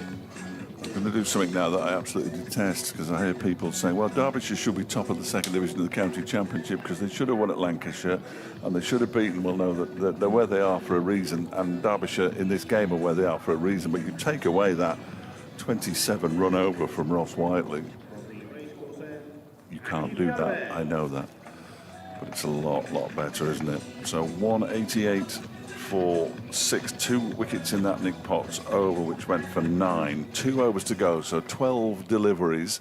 They're 12 away from 200. They would expect to get there, Durham. Robinson is on strike. Casey Aldridge is the new batter, and he's pushed this out towards mid-off. There's a shy at the stumps from Martin Anderson that must have been close. It actually hit Robinson, or it might have gone for overthrows. And he gets through for a single. 47 now from 22 deliveries. Ollie Robinson, just quietly, he's put together quite the innings here, hasn't he, low down. 189 for 6. 2 guys from the south moving up to the north as well, one from Somerset and the other one from Kent, so hopefully they'll be a lot more used to this fine weather. 189 for 6. Around the wicket goes at Javed. That's pushed by Aldridge out into the offside. Yes, Bristolian, as I think I correctly said earlier on today. Casey Aldridge, not Australian. I think when they've only got one overseas. Yeah, I think when Durham come out to bat, there's 3 bowlers that I'll be watching. Will be Souter, Rain, and Parkinson as well. 2 fantastic spinners. Matty Potts isn't a bad bowler, either, is he? He can swing the bat too. 190 for 6. Robinson on strike. He pulls this into the leg side. Amrit Basra comes in off the boundary. They fancied a second, but it's not there. That's good fielding. Got there really quickly. Amrit Basra covers the ground nicely. 191 for 6 with 9 deliveries to go. He's done a lot of yards tonight from cow corner to cow corner, especially with these very big boundaries as well. So, and he's done a great job. Exhausted. He'd just been loving playing his first game of the season, much like Jack Morley.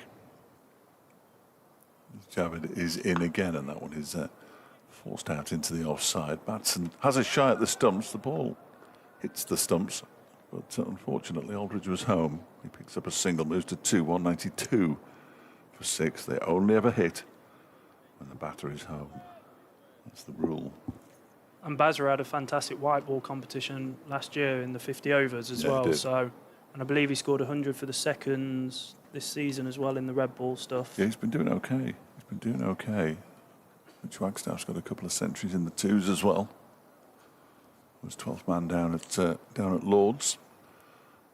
As Javed bowls a full toss and he's going to get a wicket. It's caught by Martin Anderson, and Ollie Robinson can't believe it. Possibly the worst ball he's bowled all evening, and Ollie Robinson just clothed it up to Martin Anderson. A wicket for Akif Javed, his first for Derbyshire, and that will just slow them down a touch, the visitors. First of many, hopefully, in this competition for Javed. I think Ollie Robinson has played really well there. He's gone about his business quietly, and others have played around him. So could be a match-winning innings that could be from Ollie Robinson. But Derbyshire look like they're just fighting hard here. Yes, 24 ball, 48 with 3 4s and 4 6s.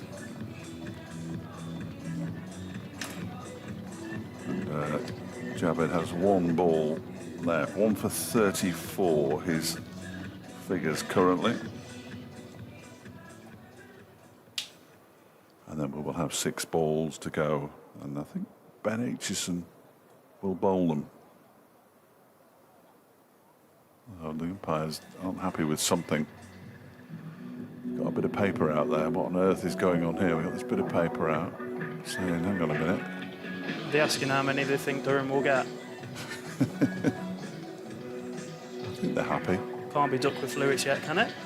I would be staggered if we needed Duckworth Lewis. Absolutely staggered. No idea what that was all about. It was umpire Ashraf called umpire O'Shaughnessy across. 192 for 7. Then final ball of Akif Javed's over, and it smashes into the pads of Matty Potts. He gets a leg by. I thought for a moment that Javed was going to tackle him. But it's the end of the over. He finishes with 1 for 34 from his 4 overs. And it's 193 for 7. So just 5 off that one. And a wicket. Good over. Can they restrict them to under 200? I think at the top of the show or halfway through the power play, you'd say they're going to get 200 easily. That would be something, wouldn't it? That would be something from this position. I think it's asking a lot. And it is indeed Ben Aitchison to bowl the final over. After his incredible performance at Lord's, a century and 8 wickets in the match, he comes in and bowls, and that one is pulled into the leg side by Potts. There's a chase off the boundary for Amrit Basra, and even he can't get there quickly enough to stop them taking 2. So Potts is off the mark. 195 for 7. What was the biggest disappointment for you, Fletch, last season for Derbyshire? Was there a particular area that really disappointed you? Was it the fielding?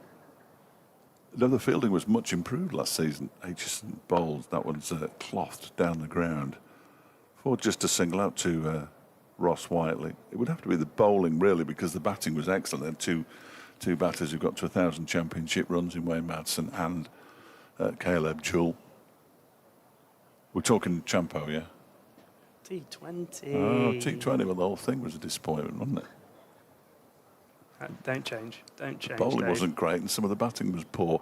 Aitchison bowls. That's driven down the ground. It's going to be a chase on. Well, it was going to be a chase on for Martin Anderson, but he couldn't get there, and it's 4 runs straight down the ground.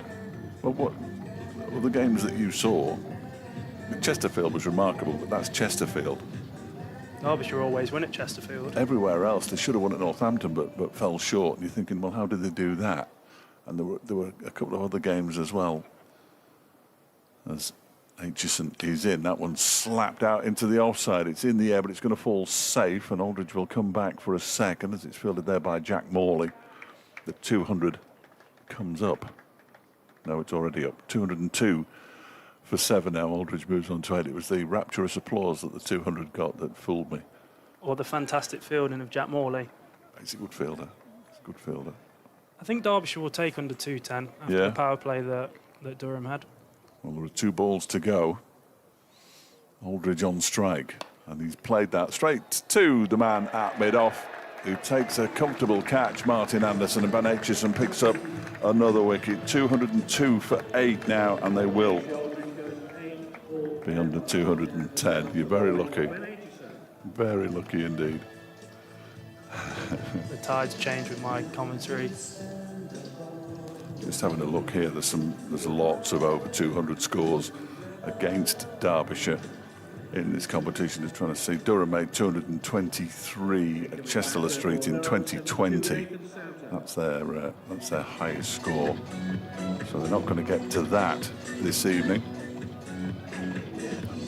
No, what have I done here? Wrong one. So final ball of the innings. Ben Aitchison to Nathan Souter, who was probably hoping he wouldn't have to bat. We won't see Callum Parkinson this evening with the bat, certainly, as Aitchison is in, bowls to Souter, who goes for the swing, and there's a run out. No, it's hit the stumps from and Aaron Donald, but they get through for the bye, and it's 203 for 8 at the end of the over. 10 off that one, but a wicket for Ben Aitchison. Will they be? They won't be happy with it. They like to not to be chasing 200, quite frankly. But what kind of score is that? It looks a good pitch to bat on. I think if they play sensibly, we know what Donald's going to do at the top of the order, and I think from the power play that Durham had, I think they've brought that back. But I just hope that we don't go back to that over that Ross Whiteley bowled at the end of the game. Yeah, 27 runs off the Ross Whiteley over number 15 as Durham took it from 137 for 4 to 164 for 4. It does feel damaging even this far out from the end, but overall the bowlers have done a reasonably good job, I think it's fair to say, just looking at the bowling figures. Matthew Montgomery, 3 overs for 36, a little expensive. Did bowl a couple in the power play, of course. Ben Aitchison finished 4 overs, 2 for 31. Akib Jabid, 1 for 34 from his 4. Nick Potts, 2 for 34 from his. Jack Morley, the standout, 3 for 35 from his 4 overs, and that over from Ross Whiteley, 1 over for 27. A half century for Alex Lees. Ollie Robinson just missed out when he clothed a full toss effectively to Martin Anderson and was dismissed for 48. Derbyshire in a few moments' time will be chasing 204 to win this game, and when I tell you that the highest score they've ever made against Durham is 194 for 5, it's not going to be easy, Dom. Certainly isn't. Dave Fletcher, Greg Cork, thank you very much. You're listening to BBC Radio Derby, 8 minutes to 8. Becky measured first. Take a breather.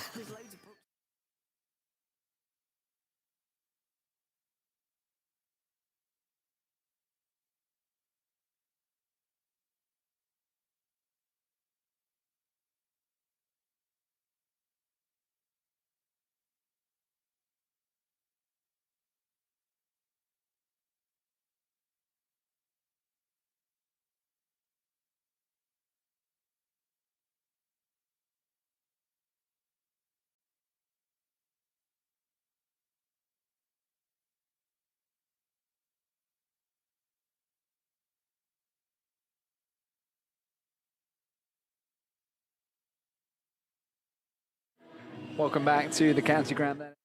To 8 on BBC.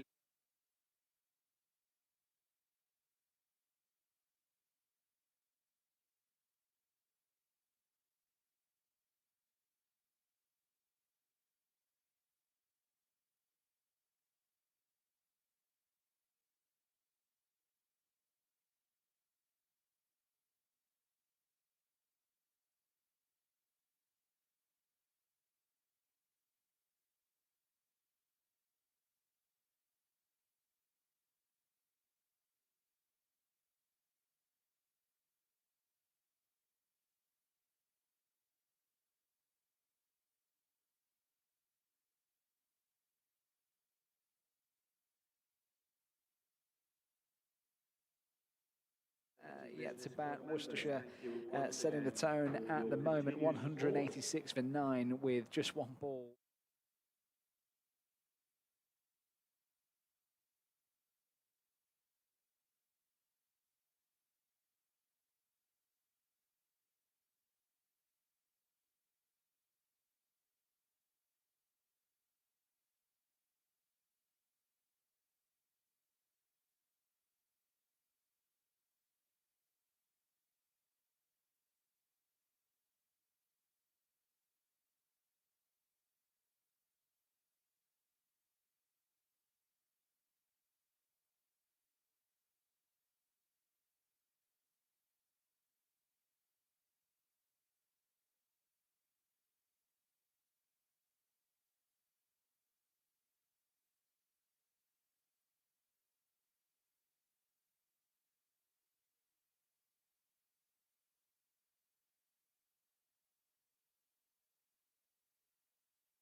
So we are getting ready for Derbyshire's innings as we hear Matt McGibbon, the announcer here this evening, as ever, welcomes on the two sides and Derbyshire's opening batsman. It is going to take something quite special to get this one over the line tonight. Never hit this total against Durham, as we were hearing from Dave Fletcher a little earlier on. But Nye Donald and Martin Anderson ready with the bat on the boundary. Just having a little conversation, a fist bump as they make their way into the middle and make their way to set the tone tonight, hopefully. Can Nye Donald lead his side to an unlikely victory? Dave Fletcher and Greg Corker, your commentary team, I'll tell you that. Yeah, it's going to be tough, isn't it? It's going to be tough. It's Durham's highest score on this ground in T20 cricket. My statistician David Griffin informs me, and I have no reason to disbelieve him in any way, and I don't think anybody would. That Ross Whiteley over just been spoken about a lot up and down the corridor here. 27 runs. It's going to be tough.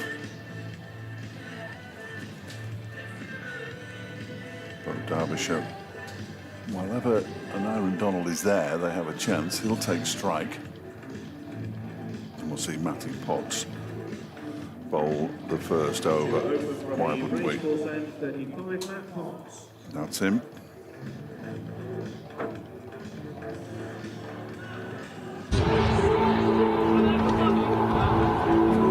International. John Welshman.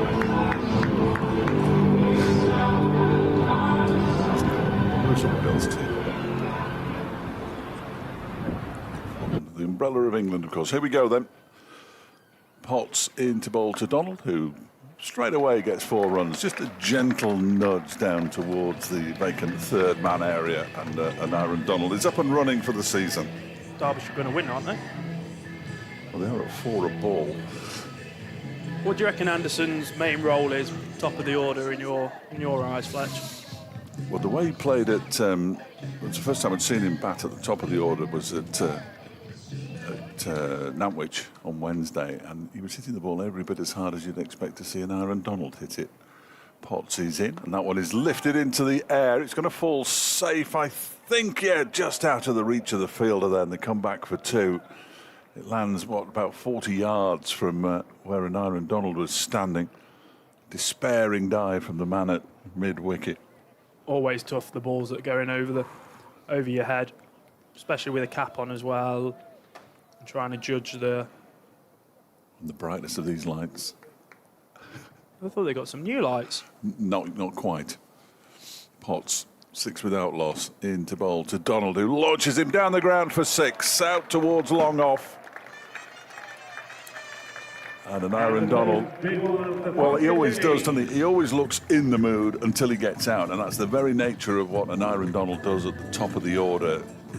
And people say, well, it's all or nothing. Well, that's not quite right. It's what he's there to do. It looks like the captaincy hasn't affected his batting at all here. Absolute fantastic start. 12 without loss, and Potts will have to respond here. He bowls to Donald, who's on the move, and he lifts that out towards the long on boundary for 4. No, it's the rope on the full. That's 6. Just signal it, Mr. O'Shaughnessy. Absolutely. Hit the rope on the full. Could be a record-breaking match tonight. Man alive. Well, is he on track for the quickest 50? Well, he's now on to 16, isn't he, off 4 balls? Yes. His 50 at Chesterfield was off 13, and that equalled the record for the blast. I think it's possibly a little easier at Chesterfield, a little harder at Chesterfield because of the pitch, but easier at Chesterfield because the boundaries are a bit shorter. 18 without loss, 4 deliveries gone. Potts comes in, bowls to the Derbyshire skipper, who he might get caught here. No, the fielder went the way they thought the ball was going to go, and it actually went a slightly different way. He tried to do the dill scoop over his head, and he's got away with it. He moves on to 19. You've got to feel sorry for, I think it's Callum Parkinson who's there at short fine leg. I mean, it's a hopeless place to have to field anyway. Short fine leg inside the circle on T29 inside the power play. Last ball of the over. Martin Anderson to face it. Potts bowls and Anderson gets tucked up, and it's a dot ball at the end of the first over. Matt Potts' first over goes for 19 without loss. Derbyshire, the required rate already down below 10. They can do this in 11 overs the way they're going now, can't they? Well, they can. Especially if Donald keeps on going the way he does. Well, he's going to have Callum Parkinson to face now. Very smart bowler, Parkinson. Oh, good cricketer. I love it. I love his energy. I love his passion. Yeah. Had a couple of games at Derbyshire, then moved to Leicestershire, and now he's found his home up in Durham and doing really well. So Drew's already pulled me up on that. He said he was an actual permanent Derbyshire player. I'm not convinced. Anyway, I'm not going to argue with him. Here he comes around the wicket, left arm, of course, and there's a big appeal for leg before wicket. He likes it, and he's given him. And Aaron Donald goes. Parkinson strikes with his first ball. It took an awful long time for umpire Ashraf to give that one out. But he's gone. And Derbyshire 19 for 1 in the second over. you live by the sword, you die by the sword. It looks like he wants to keep going even after hitting 19 off the first over. Momentum's all with Derbyshire, then all of a sudden the main player at the top of the order's out. Pretty much in front as well, even though the umpire's head's in the way. It looked out. It took a long time to give it though, didn't it? I like that. I like that from umpires. At least they give themselves the best possible chance. I'm not sure. He's only out there for 6 balls. He made 19 and he had a duel. So I think it's scored by all balls. Challenge. Big bash winner. But sufficiently now. Always difficult when you have a good season to try and hit it back the season after.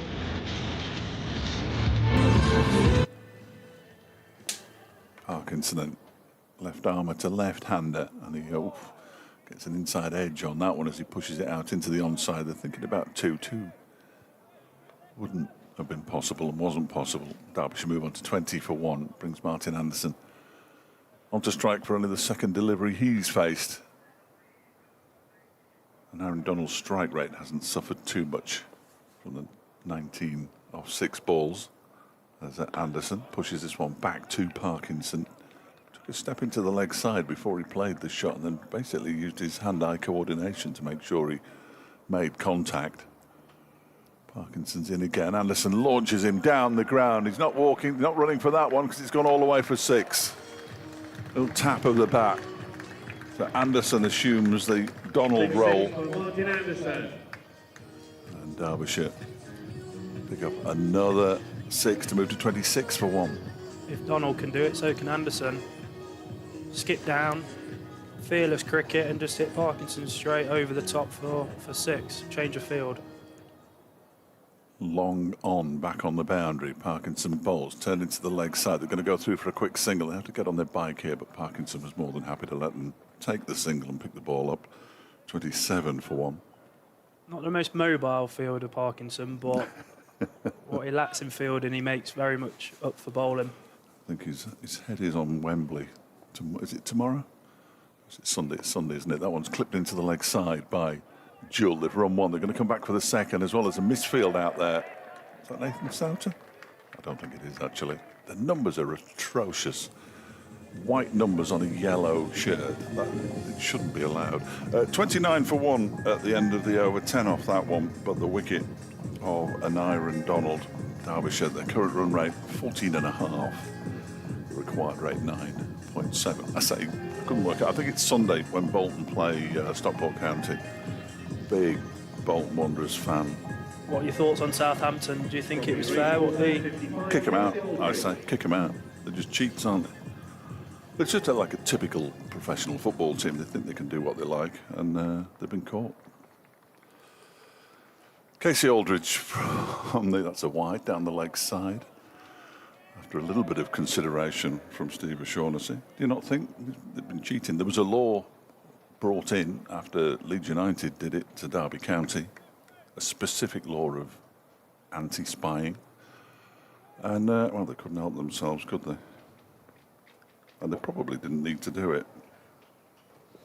This next delivery from Aldridge is clipped into the leg side. They've run one. They think one is all they'll get. Yeah, Caleb Jewell's happy with one. All this video footage as well. Why do you need to go and spy on the opposition? You've got cameras all over the grounds that you've got.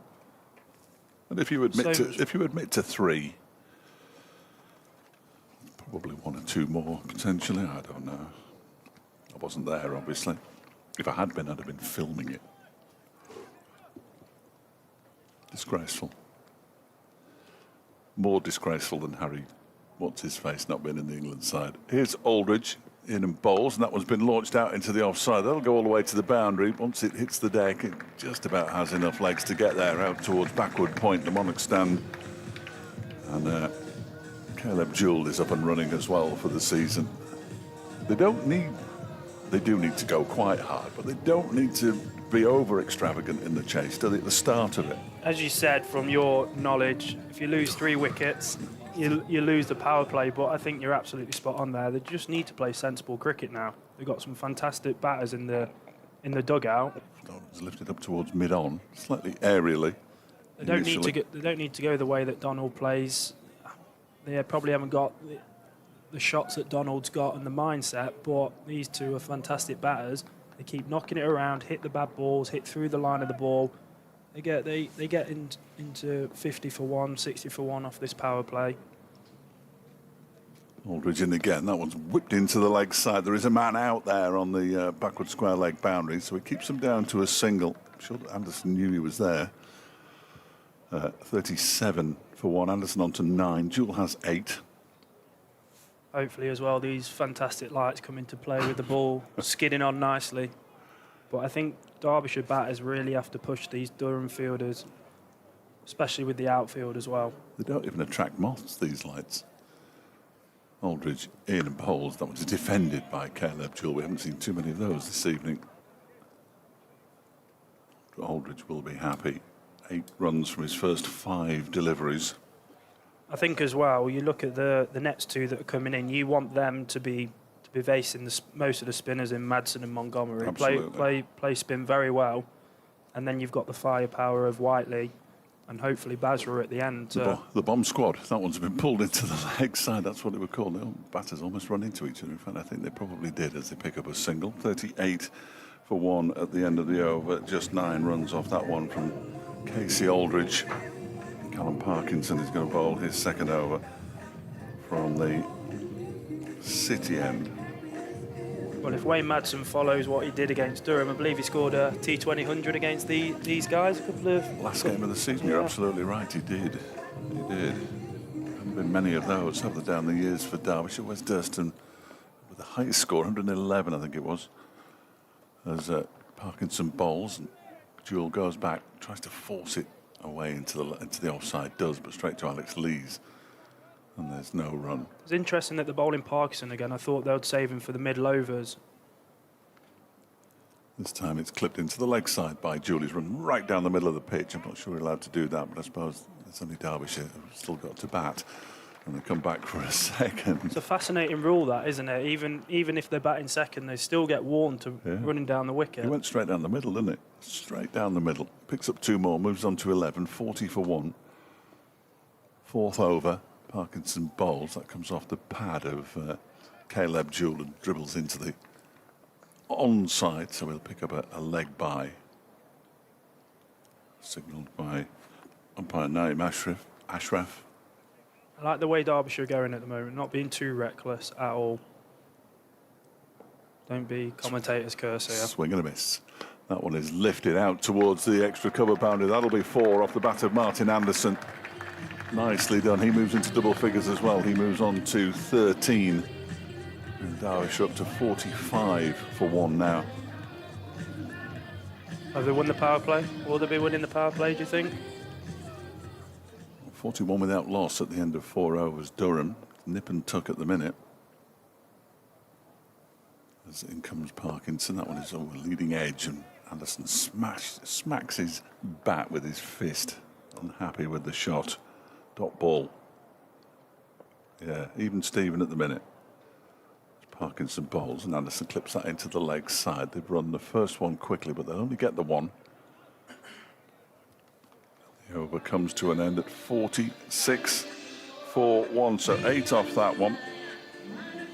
Did you see a big difference in standards between when they faced Cheshire in the week and sort of the other counties? Yes, well, and Aaron Donald was out for naught, I think, in that game, which was a bit disappointing. I've got the scorecard here. He made one, actually, off 3 deliveries. Martin Anderson, 31. Caleb Jewell retired on 93. There was small ground and national club bowlers. Did you have the Liam Livingston beer that was on tap at Nantwich? No, I saw the newspaper cuttings. Matty Potts is back from the racecourse end of the first ball. He leans back, Martin Anderson, and just guides it down towards the third man boundary. Seems like the quicker the ball, the easier it is to hit through the line of the ball. Yes. So even with an international bowler like Matt Potts, can happen to the best of them. So Derbyshire keep going on the merry ways, and they can really dominate this power play and set up for a great chase. Here comes Potts again in to bowl to Anderson, who goes for the flick. He's feathered it through to the wicket keeper, and out he goes. He went for the little scoop, the standing up scoop, Martin Anderson. He falls. Derbyshire are now 2 down inside the power play and in danger at 50 for 2 of losing the power play, potentially losing the match in the first 6 overs. I wouldn't say the latter, but that is a very frustrating way of getting out there. Anderson is a clean hitter. Yeah, no real need to do that, is there? Especially as he hit 4 off the first ball of the over, so he puts the pressure back on the bowler. But as we always say, year in, year out, if there's anybody that can steer us as close as we can to... It's the King of Derby, Wayne Madsen, in his 500th season with Derbyshire. Remarkable career he's had. Does he get better with age?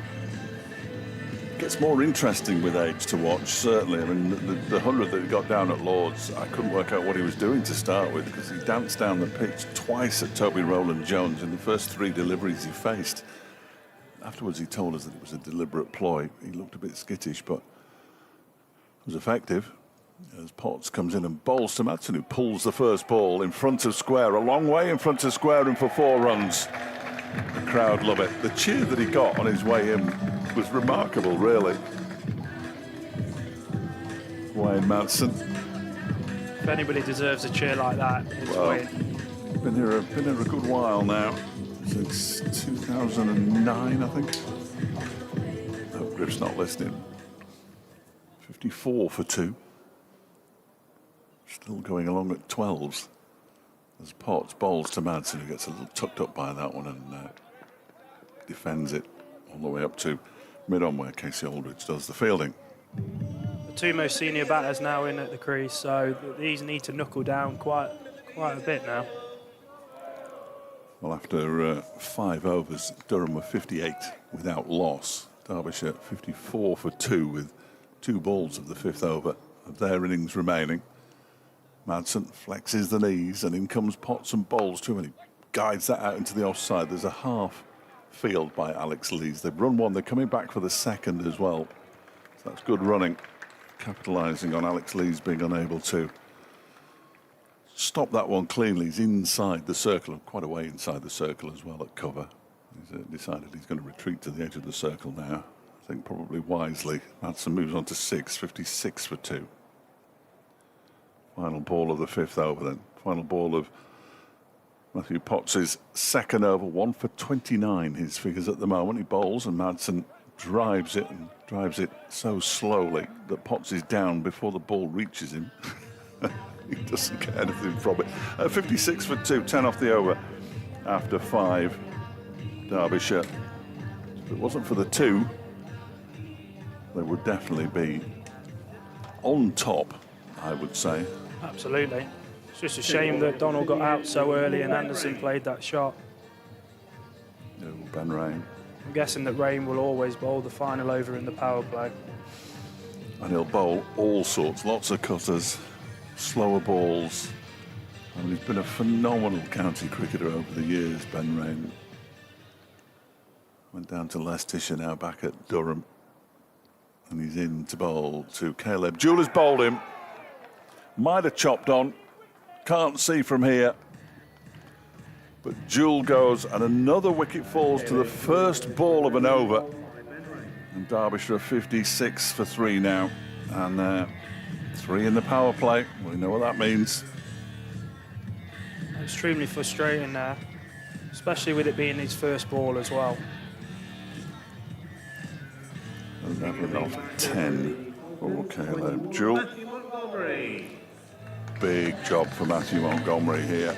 Big job. Well, Mickey Arthur rates him very highly, Absolutely. so...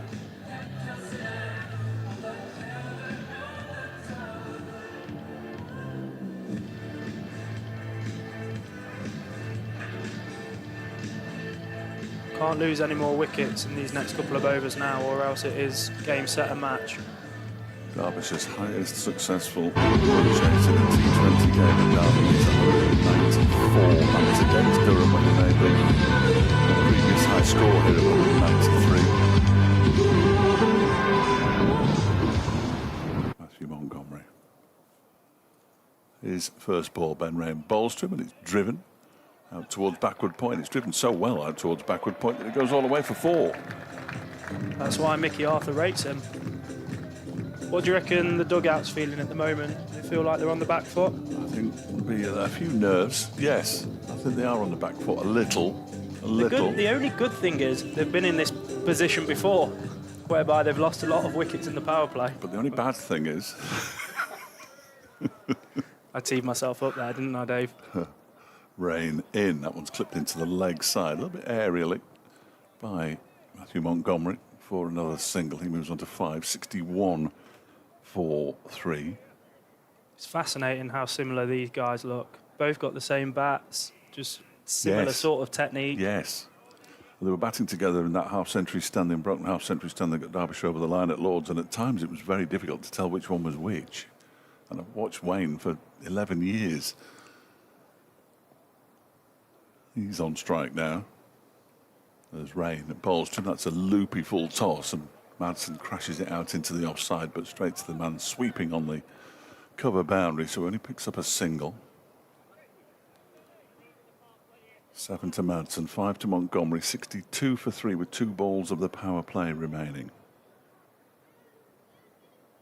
Are you looking forward to next Friday against local Already? rivals? I'm not wishing my life well. There's 2 more games before then. We've got Leeds and Leicester. Next delivery is driven straight to the fielder by Montgomery. The fielder there throws it at the stumps. Wayne Madsen then turns around and says wait, as though there might be an overthrow. I'm not sure. Keenness that is from Wayne. The ball was never thrown hard enough to go for overthrows, really, was it?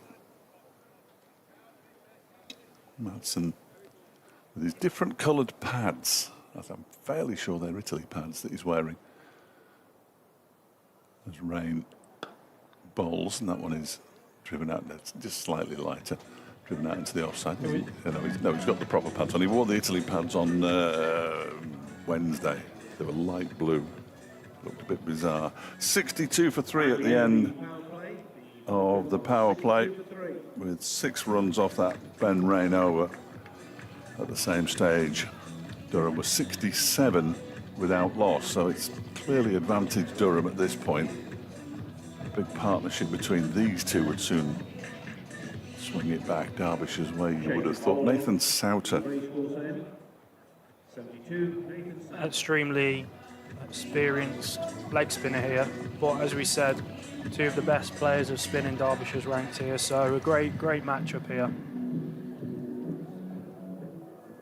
Just gives the ball a little wipe in his shirt. First over outside the power play. Souter is in. Oh, that's gone straight up in the air off a leading edge and lands safe, and Madsen gets a life. How is that fallen safe? No idea at all. It's sort of in between three fielders in the end. The wicketkeeper was dashing across. There was a fielder on the edge of the circle. And another one coming in from cover. And none of them could get anywhere near it. 63 for 3. Madsen survives. Montgomery on strike. Pushes this out into the offside, but straight to the man at cover, who is David Beddingham. Just about make out the 5 on his back. As Montgomery waits, this time he sweeps it out towards the deep backward square leg boundary. There's a good piece of fielding down there in front of the Monarch stand. They come back, oh, they don't come back for the second. Just one more to Montgomery, 64 for 3. They can't afford too many overs of 5, 6, 7 really, can they? They have to be looking at getting a boundary in every over, given the position that they're in at the moment, Derbyshire. And that one strikes the quicker ball from Souter, thuds into Wayne Madsen's pads. The frustrating thing is it always seems like the visitors field better than Derbyshire. They grasp the conditions a lot quicker. Maybe I'm being a bit harsh Well, there. you should come to Old Trafford with us. Because Derbyshire can't play Old Trafford at all. Madsen pulls this up towards long on. Fielded there by Aldridge. Single taken. Yeah, Old Trafford play in the middle. Push the boundaries out and watch Derbyshire cloth the ball to the fielders in the deep, whereas Lancashire were running threes just by playing it along the floor. For years that's been happening. Yeah. Montgomery drives, and that's 4 out to the cover boundary this time from Matthew Montgomery. Nice shot. The over comes to an end. That was really nice from Matthew Montgomery, who is a very high-class performer. 69 for 3 at the end of 7 off the over. If Bashir wasn't selected for England, do you think they would have played him in the white ball? It's fascinating, isn't it? I'm not sure. He hasn't played an awful lot of T20 cricket over. Well, he hasn't played an awful lot of first-class cricket over his career, has he? And he's played 19 times for England. Do you pick an out-and-out spinner? Not one that can't bat. And I'm not sure how... Jack Morley can bat. I'm not sure he's a dynamic batter, in fairness, but I'm not sure that Shoaib is a T20 player, really. His fielding is good on occasion. Colin Ackerman. From the City end bowling to Wayne Madsen on 9. Madsen slog sweeps him out to the point. Well, dear oh dear, out to the mid-wicket boundary. And there are 2 fielders running from not too far away. And it's gone right between the pair of them and gone for 4. Whenever you bowl at Wayne, you know exactly what shot he's going to play. But the thing is, he always seems to hit the gap. It's phenomenal. Mad. And these two would have played a lot of cricket against each other.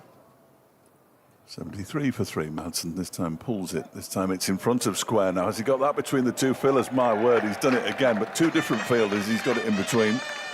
Out towards the very straight mid-wicket boundary. And back-to-back boundaries to begin the 8th over for Wayne Madsen. Who all of a sudden looks to be getting into his stride. 77 for 3. Madsen on to 17. Keep Ollie Robinson is signalling something to a fielder somewhere. Wayne Madsen knows he's doing it as well, so he just stands up and makes Ackerman wait. Ackerman's in, and this one is not hit as well as the first 2 by Madsen, but he picks up a single up towards long on. He moves to 18, 78 for 3. Good start to the over with 9 off it. Just need to play a bit of smart cricket now for the rest of this over. Montgomery goes for the reverse sweep and picks up 4. Oh, no, he doesn't. There's a fielder out there. I didn't see him. He's up behind the television screen. You were getting a bit giddy there, Fletcher, as well. He picks up 1. I was sure that was going to go for a 4. Yeah, I did get giddy. You're absolutely right. Happens all the time, though, Greg. All the time. Ackerman to Madsen, who uses his feet and launches him down the ground, but it's not got the distance, and he's caught inside the boundary, a good 5 or 6 yards inside the boundary as well. And Madsen goes, and that could be it, because Madsen just looked in the mood, he got underneath it, and it was a fairly comfortable catch in the end, out on the boundary. The thing is, there's 10 off it already. You've already won the over. You're already above the run rate in that particular over as well. And he's played a very high-risk shot, and now he's really made this the middle to bottom order vulnerable now to go at 10s from the off. Incoming batter now for the Falcons. Make some noise for 44, Ross Whiteley. Suggesting it was Alex Lees who caught that ball on the scoreboard. I'm sure he fields out there all that often. Perhaps it was him. If it was Casey Aldridge, yeah, that would make more sense. I'll write that in. Asterisk.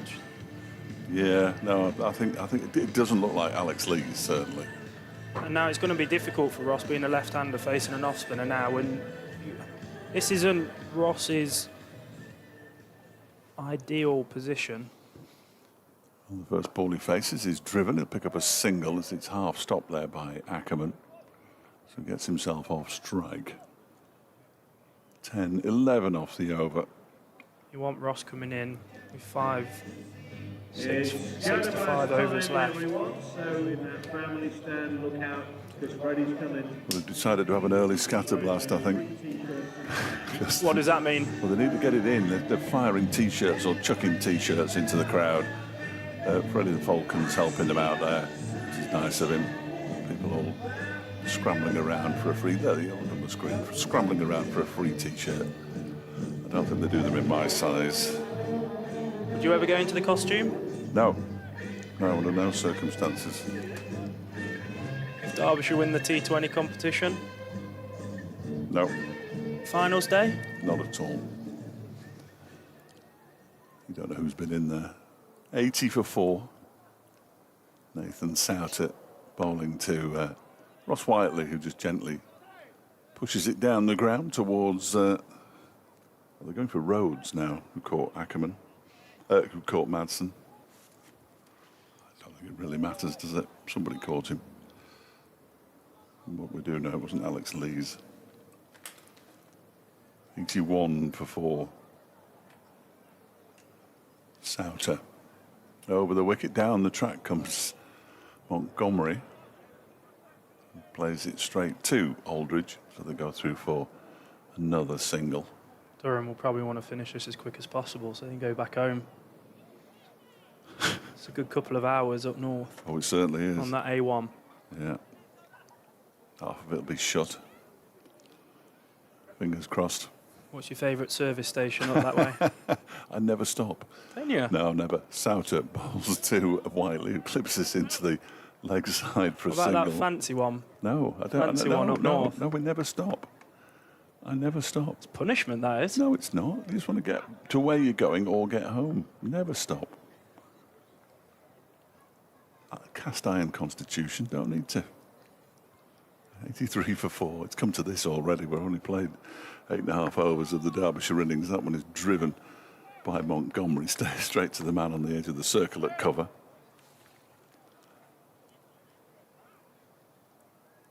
So says to the man out at long off, you stay there. That's Will Rhodes. Down below us to the left. The Souter is in. That one is lifted into the leg side for 6. That's a huge hit. That's gone into the groundsman's area. And Matthew Montgomery shows you the kind of quality that he's got with that shot, doesn't it, really? It was an enormous hit out into the leg side. He moves on to 18. It's 89 for 4. Absolute effortless, it looked like there. Hands straight through the line of the ball. Just comes second nature to these guys. 2 50-over centuries last season. Matthew Montgomery makes a bit of room for himself, and it's almost going straight to the fielder at cover. It lands about 1.5 feet in front of him. 89 for 4 at the end of the over. 9 runs from that one. So Nathan Souter will be a little bit disappointed to have conceded that 6 when he only conceded the 9. Ross Whiteley and Matthew Montgomery have a discussion as to exactly where they should go from here. Where do they go from here? 89 for 4 at the same stage, 87 for 3 were Durham. Do we look at that over from Ross Whiteley yet? We'll be starting too soon. Yeah, I'm afraid we will.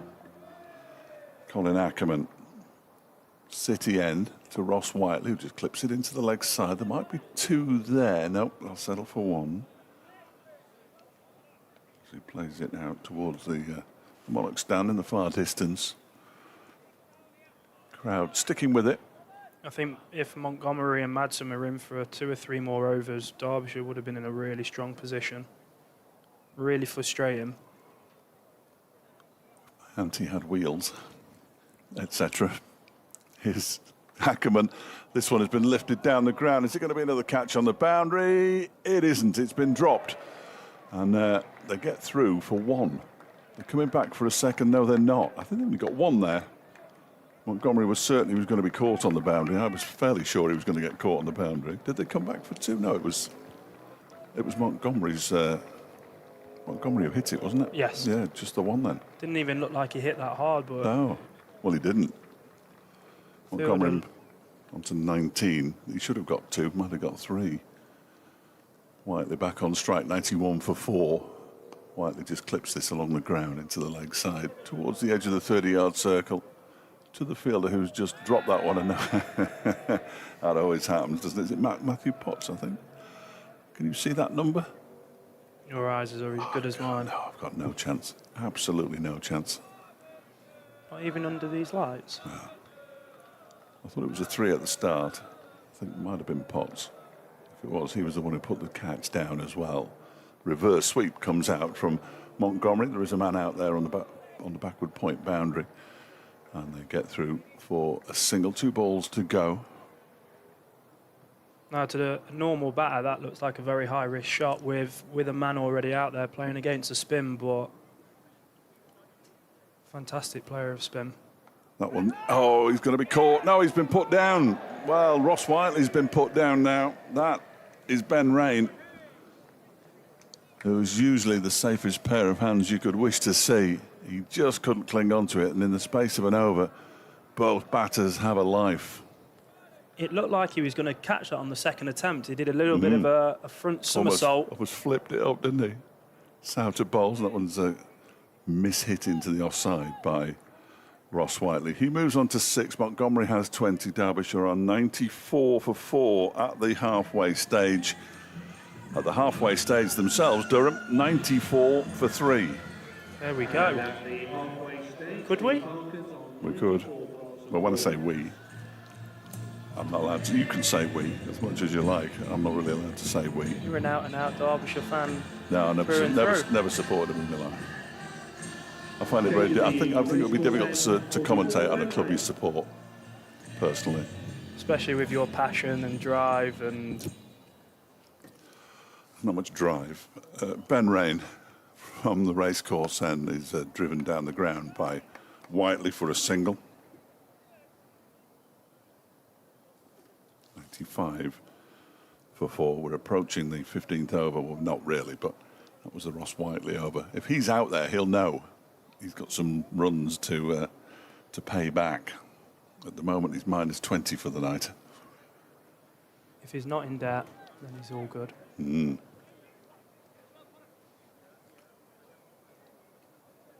Rain dropped that catch in the last over. Is in to bowl to Montgomery, who again doesn't really time this. Clips it out into the leg side. They go through for a single. There's Matt Potts, possibly on the leg side. Somebody needs to. It's a bit like watching Sheffield Wednesday when they have gold numbers on the back of blue and white striped shirts, and you just can't see them. You can see the 44 on Ben Rain, but as he runs away, they seem to disappear. That's a good ball from Rain. He just tucks up Ross Whiteley. Can't do anything with that one. Rain fields off his own bowling. The lights are starting to take effect here, remarkably. Such a smart bowler as well, Ben Rain. He's got so many variations. Been round the block. He knows exactly what works well. Bowling to the left-handed Whiteley. He winds up and crashes him out into the offside. That'll go for 4 out to the extra cover boundary. Once it beats the cover fielder inside the circle, it was Alex Lees. There's no way anybody's going to be behind him to do the tidying up. Nice shot from Whiteley. 100 comes up for Derbyshire. 100 for 4. They just play the first 10 overs how they played the second 10 overs. They'll win. They'll be there or thereabouts. This one, ooh, off a leading edge as he tries to play it into the leg side. It goes behind square on the off. And there's no run. Oh, but they're still in it. I don't think there's any doubt that they're still in it, but it just has to go almost perfectly from here, doesn't it, really? Amrit Basra next. And Ben Aitchison and Nick Potts, who can both bat, then Jack Morley, and we've no idea if Akif Javed can bat. But if he's down at number 11, you'd rather suspect that he can't. As rain is in, and that strikes the pad. It was going down leg side. He couldn't lay any bat on it, though. The 100 came up, and the 100 is what it was. 6 off the over, 100 for 4 after 11 overs. 5 behind now, 105 for 4 at the same stage. And they've already used 6 bowlers, and you can't see a weakness in the 6, can you? And that's probably the main difference at the moment between Durham and Derbyshire, that 6th bowler. Did Donald go with the right option of Whiteley, or do you think he should have looked at Anderson, who's been there, done that, bowled quite a bit in last season's competition?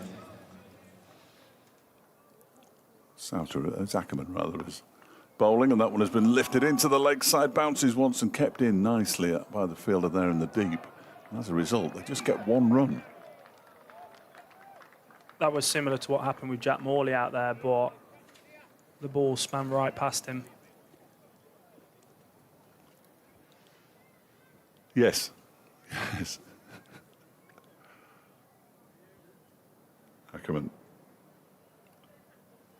And Whiteley just heaves it into the leg side for a single. They really should have got 2 there, though. Like the drop catch, they got 1. Well, even in T20, you just run the first one, and if he does drop it, you can come back for the second. It just seems the visitors, the intent in the field, or when they're batting, the intent between running in between the wickets. I'd agree. There's a big difference, and they're non-negotiables. Ackerman's in. That one is, well, pulled up towards long on for a single by Montgomery, making poor contact. That's nothing to do with skill. It's just about willingness and commitment to, you know, 1 or 2 runs, especially in such a small margin, games. Could be 4 points or no points. This one is, I don't quite know what Ross Whiteley was trying to do there. Leaving to everybody on the Roca Riviera.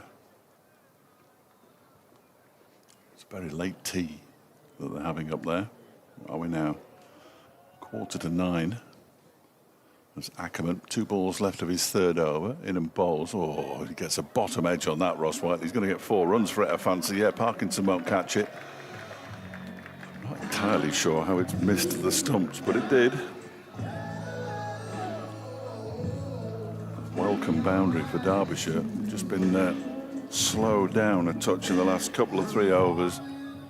20 runs off the previous 3. 107 for 4, just 7 off this one with 1 ball to go.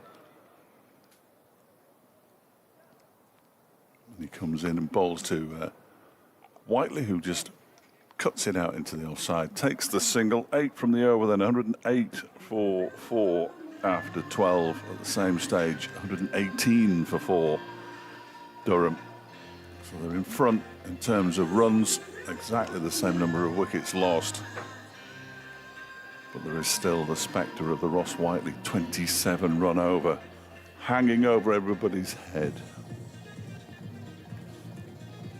And Nathan Souter removes his cap. He'll bowl over at number 13. Partnership 29 off 25. It's just starting to get going. And also as well, Durham's got a 7th bowler in Will Rhodes. Will Rhodes is a handy bowler as well. Yes, it's very much in Durham's favour at the moment, this one. Thing is, they've got options as well. And Derbyshire Bowl, they haven't got too many options at the moment. Granted, they've got quite a few bowlers that are injured. Whiteley on strike then for the first ball of Nathan Souter's third over, 0 for 16 at the moment, and that one is launched down the ground for 6 by Ross Whiteley. Very much stand and deliver kind of shot that from Ross Whiteley. 114 for 4 now. Whiteley moves up to 23. Now that the lights are taking effect and probably a little bit easier to hit through the line of the ball, it's very difficult being a bowler, but a spin bowler as well, especially bowling at somebody as powerful as Ross Whiteley. Must be difficult bowling at Ross Whiteley full stop, I would have thought, but when he's on full. 114 for 4. Whiteley waits. Souter is in, and this one is, he tries to repeat it really. Plays a horrible cross-batted shot. Ball goes into the leg side, fielded by Alex Lees, no run. I think Whiteley's going to try and take down Souter here now. We all know what happens next, listener. This one is driven straight down the ground, 1 bounce 4. Well done, Greg, you've broken the curse. Greg Cork breaks the curse, everybody. The ball is played straight back over the bowler's head by Ross Whiteley for a boundary. Whiteley moves to 27, 118 for 4. I've just worked out, if I look at that screen, 86 from 45. Perfectly doable in T20 cricket. Absolutely, especially if Ross keeps on going the way he does. I'm on the edge of my seat now. Souter just settles himself. 3 balls to go in his over. Balls to Whiteley, who pulls it round the corners. The fielder running round the boundary. Can't get there. 4 more. Ross Whiteley, you said it, trying to take Souter down. And he's gone 6-4-4. He knows how difficult it is to bowl at the moment in these conditions now, so just keep on going. I'm sure Donald would have told him to do that. 122 for 4 with 2 balls of the over to go. Is this the Ross Whiteley equivalent over? Whiteley gets a wide one, chops it into the ground, and it bounces over the wicketkeeper's head, and he picks up a single to move to 32, 123 for 4, 15 off the over. The most expensive, no, apart from the first over, the most expensive over of the innings. Now, Montgomery's got to play smart cricket here. He knows that Ross has already had a big over. Pretty low risk shot here. Like that. Lifting it, inside out shot, out towards the extra cover boundary. It's being chased down by the fielder. He gets there, just nice piece of fielding. And they come back for 2. It's not 4, everybody. It was definitely kept inside the rope. Fine piece of fielding. 2 more to Montgomery, who moves to 24. 124 for 4 at the end of the over. What's 24 minus 8, Craig? 16. Thank you very much. 16 off the over. Good from you, that. And quick. Put me right under, no, I like that. Under the pump yeah, now. Well, it just keeps you your mind's got to be agile at this time of the evening. I think the calibre of Montgomery, that was quite an easy shot for him. A low risk shot, inside out over extra cover for 2. So, was that what you'd have played? I've never even played one of those in my life. Callum Parkinson's back, and he's greeted by Ross Whiteley smashing him down to backward square leg for 6. Just keep going, Ross. Keep going. Wow. That goes a long way as well. These boundaries, I don't know if you can tell. If you are watching the stream, you might be able to tell, but if you just listened, just to tell you, they're a long way out, the boundaries. They don't bring them in that far for the men's games. Parkinson's in again, and that one's driven along the ground for a single by Ross Whiteley, who moves to 39, 132 for 4. And they need 53 from 33. They've got 18 minutes left to bowl their overs of Durham. Which is a load of old nonsense, quite frankly, because they never do. Nobody gets punished. Montgomery lifts this one out into the offside again. He likes the inside-out shot. There's 2 fielders chasing this, but this time the ball wins the race to the rope. 4 more to Montgomery, who moves to 29. 136 for 4 now. He likes that one. This could be a match-winning innings. I think Ross probably owes it to his team after the way he bowled as well. So they're in a good position right now.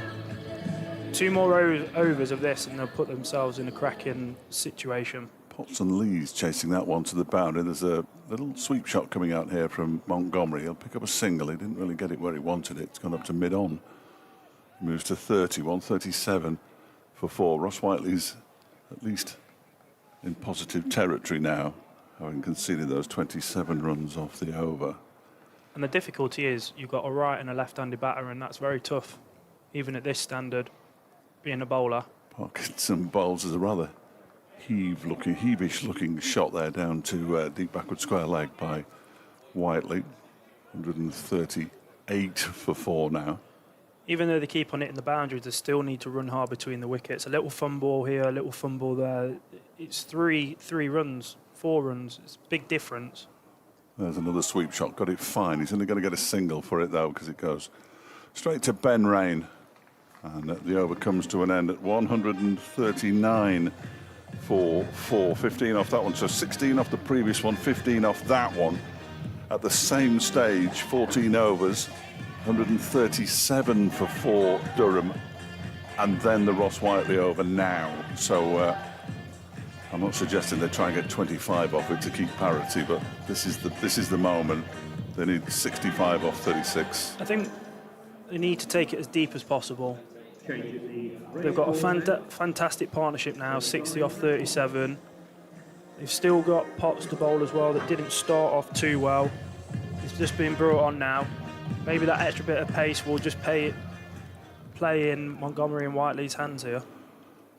Montgomery's on strike, partnership worth 60. Potts bowls and he cuts it out towards the cover boundary for a single. Yeah, his first over went for 19, his second went for 10. And look, it is hard bowling at the top of the innings.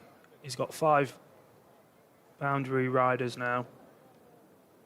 He's a smart bowler.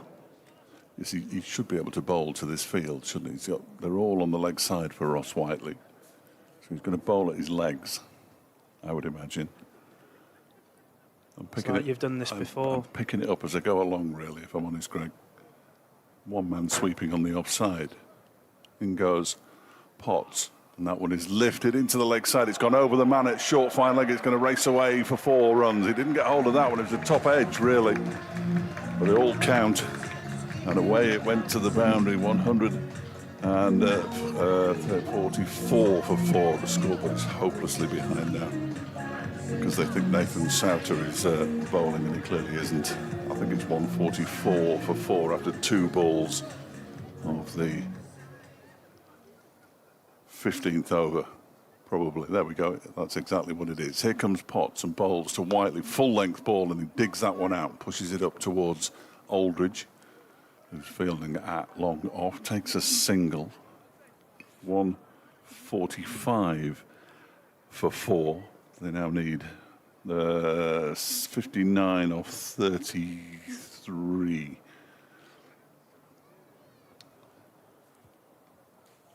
Is it on there as well? Yeah, 59 off 33. That one hasn't caught up yet.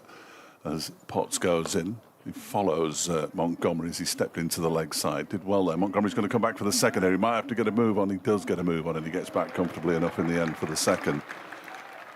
The thing is, what you need to think about is they're probably going to have a similar over to what Ross Whiteley bowled as well. That's going to make up the deficit here. So they take it as deep as possible.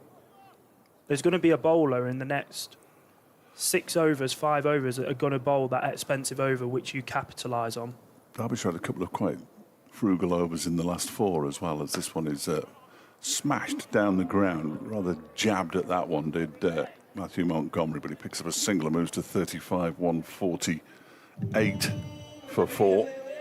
That quiet over of Aitchison, last over of the game of Derbyshire's innings, but also as well, to be fair, Javed as well bowled the 5 that's right, 5 off the penultimate. And Potts as well. They're the other way, aren't they, to the Whiteley over? Absolutely. Whiteley on 45, Potts bowls to him, and he digs this one out and plays it straight back to Potts, who it isn't a drop. He just fielded it quite nicely with both hands to prevent himself from losing his teeth.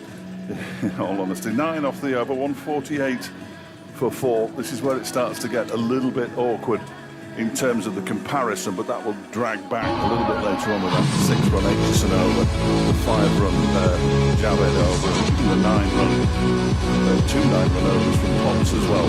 So they've still got every chance here, Derbyshire. I got that summer. 148 for 4 means they need 56 off 30.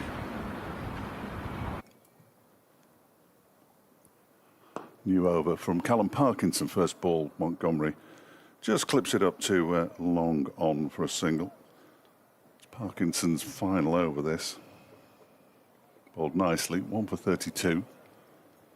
Got the wicket of an Aaron Donald.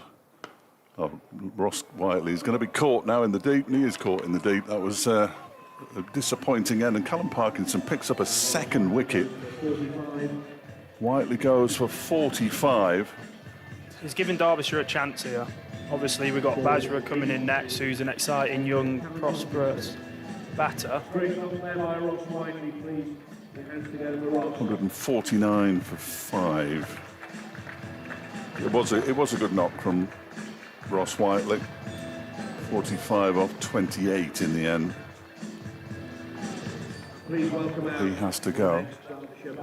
And Amrit Basra played well in the one-day cup. Didn't score too many runs on Wednesday against Cheshire. They still need to think they're going to have that big over somewhere. Even though there's 4 overs left, there's a big over somewhere.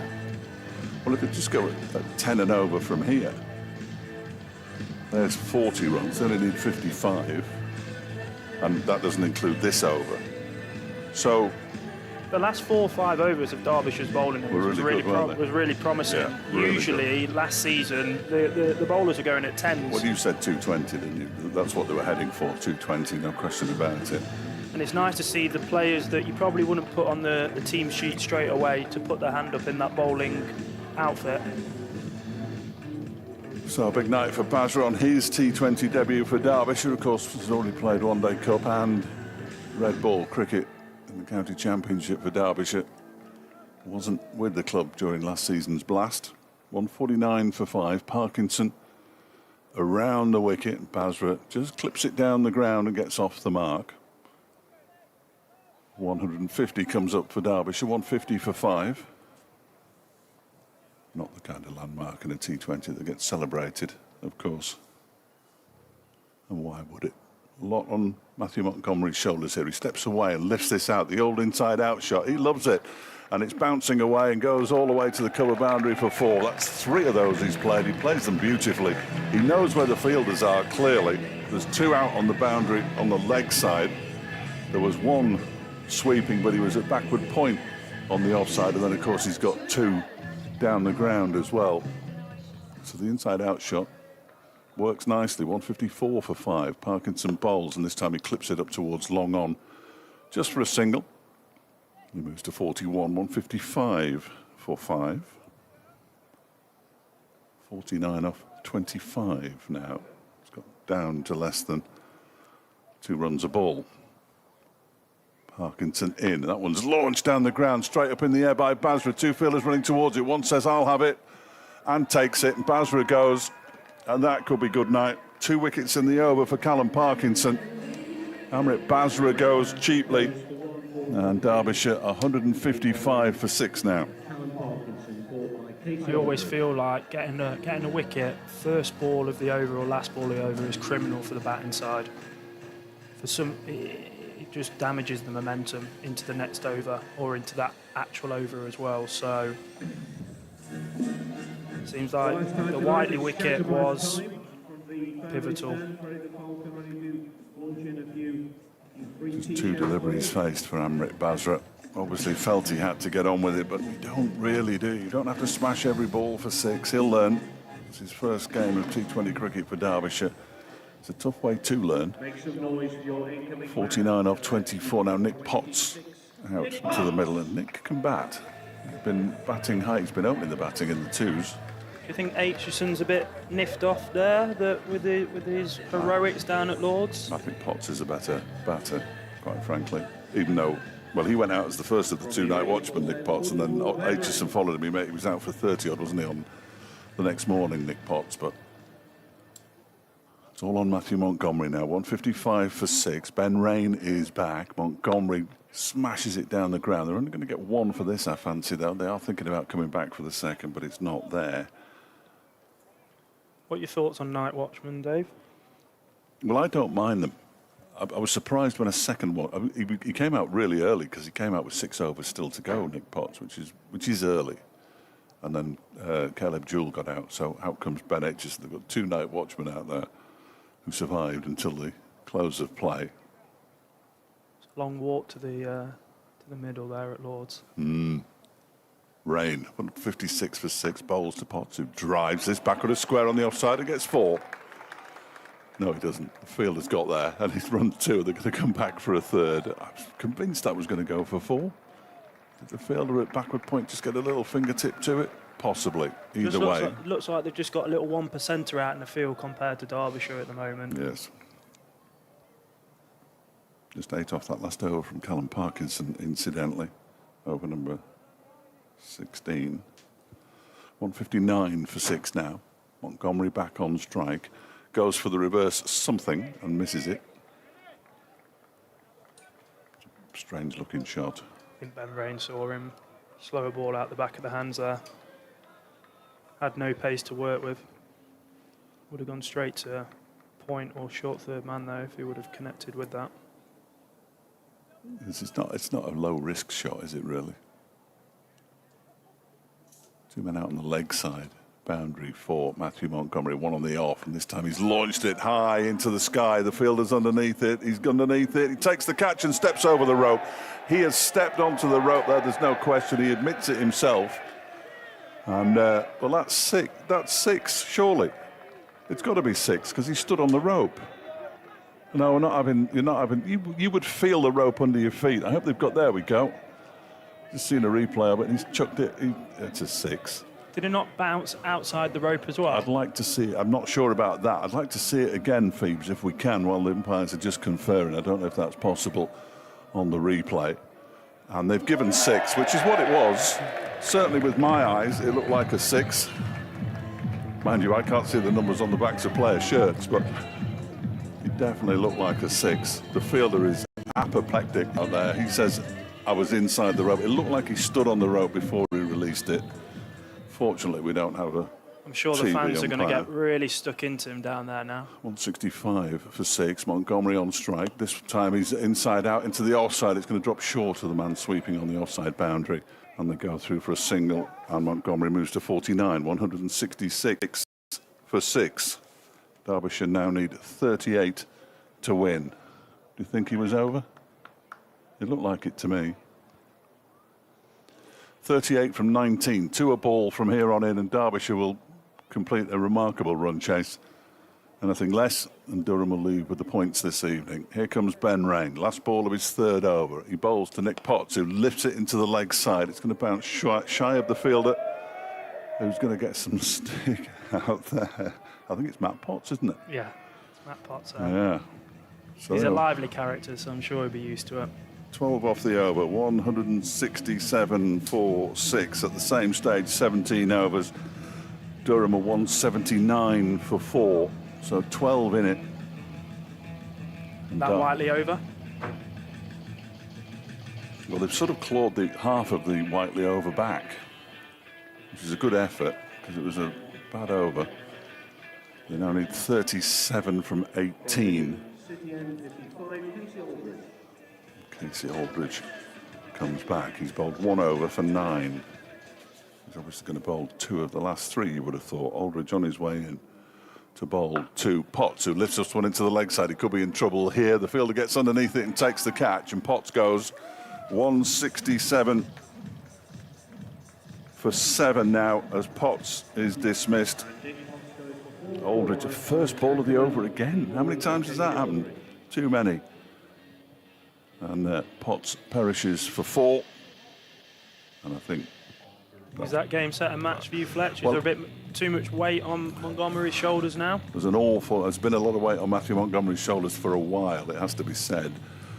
But we now have a Lord's Centurion coming out to bat in Ben Aitchison, who played some glorious shots, by the way. Some of his cover drives were remarkable, and he deserves this round of applause just for his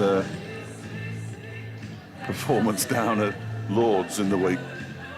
Is there a honours board down there for first-class cricket? I'm not sure. Yeah, it was. The question was posed, but I never really got an answer. 37 off 17 now. There should be. There should be a plaque or a statue of him. Get a blue plaque up. Absolutely. A blue plaque. Here comes the first ball to Ben Aitchison, who drives it out into the offside. Not one of his more classical shots, but he'll get 2 runs for it. 169 for 7. My spies out in the crowd suggest it wasn't a 6. Spygate. I don't know where he's sitting now. Not that Southampton scout, is it? No. Somebody with slightly better lens than that. Aldridge bowls a slower ball. He waits for it. Aitchison and slaps it out to the cover boundary for a single. He moves on to 3. 170 for 7. Oh yes, it's quite close. My spy. Aldridge halfway through his second over. 1 for 12 his figures. Bowls to Montgomery, who pulls it into the leg side and completes his half century with a 4. 32 ball half century. Minor celebration, because he knows there's a lot of work still to be done here at Derbyshire to get over the line. Can he get them over the line? That's the question. Still a lot of work here to do, but at least Derbyshire have got a set batter in. You can say we. It's just me who can't. 1 for 2. That one is, oh, look at that for a shot from Matthew Montgomery. Down on one knee and flicking it round the corner for 4 more. Moves to 57. Is this that big 178 over? for 7, may well be. 167 it started on, 26 off 13.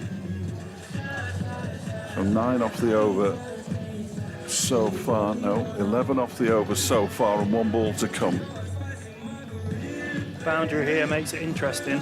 20 off 6 here, 20 off 12. 5 4s and 2 6s in his half century, Matthew Montgomery.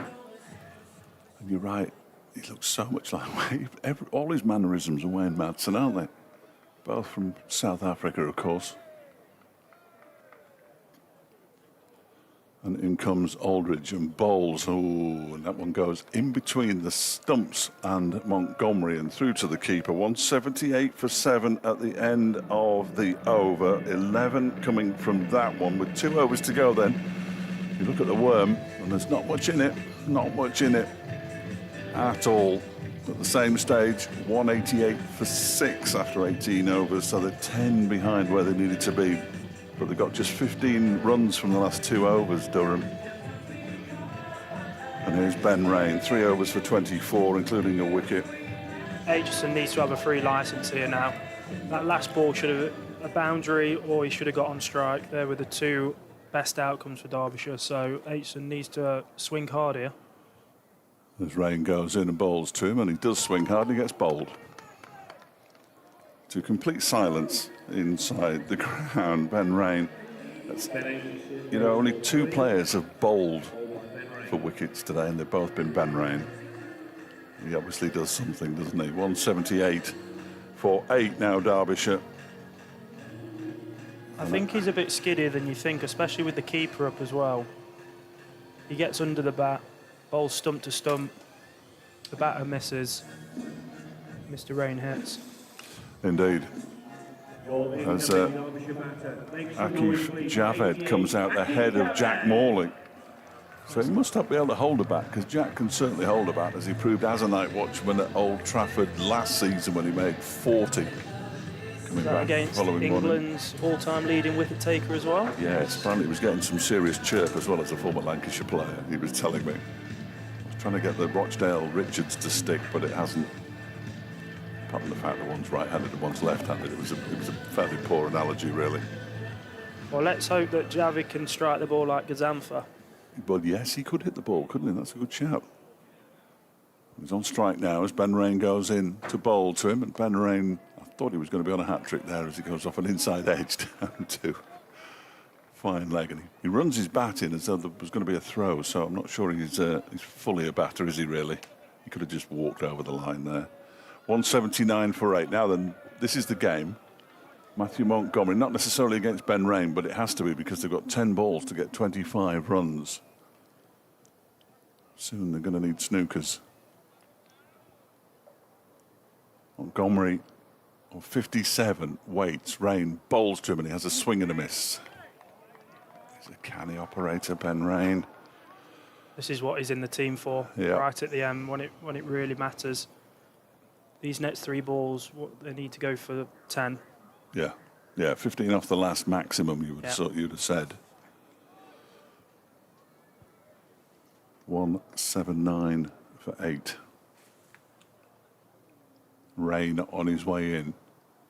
Bowls to Montgomery, takes 2 steps down the track and launches it out into the offside of the field. Is absolutely flummoxed by the spin out there, and it goes for 4. Well, that was. What are they growing out there? What's on the grass out there? That was a shocking piece of fielding.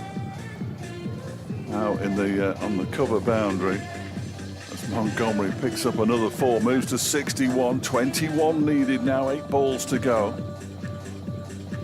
Terrible. You feel for the fielder there, no? No, not at all. This needs to go for 6.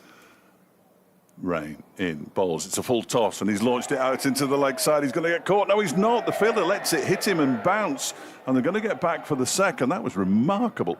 He's going to. Well, he can't have lost it in the floodlights because you can't lose anything in these floodlights. It's Matty Potts again. Yeah. What was he doing? It sort of hit him. It was bizarre. I think he didn't know whether to commit to it or just let it bounce. I think he's right. But to not let it go for 4, but they've run 2. A 2, which is the worst possible outcome for Ben Rain. He hits a 6 here, he'll be looking. It's the last ball of the over, though. 3 would be the best option. Unlikely. We haven't seen one tonight. Rain goes in and bowls, and that one is driven down the ground. They're going to take a single as it's nicely fielded there by Alex Lees. 186 for 8. So only 8 off that over. And they now require, it's gone off the board. They need 18 runs to win off 6 balls. The only good thing is Derbyshire are giving themselves a chance of winning this match. They've given themselves a chance. Montgomery's played some smart cricket. He just needed one of the other established batters to work with him. And Matt Potts to bowl it. He did go for 19 off his first over, just saying. And he's got catches and misfields and 6s running around his head. 18 to win off 6 deliveries.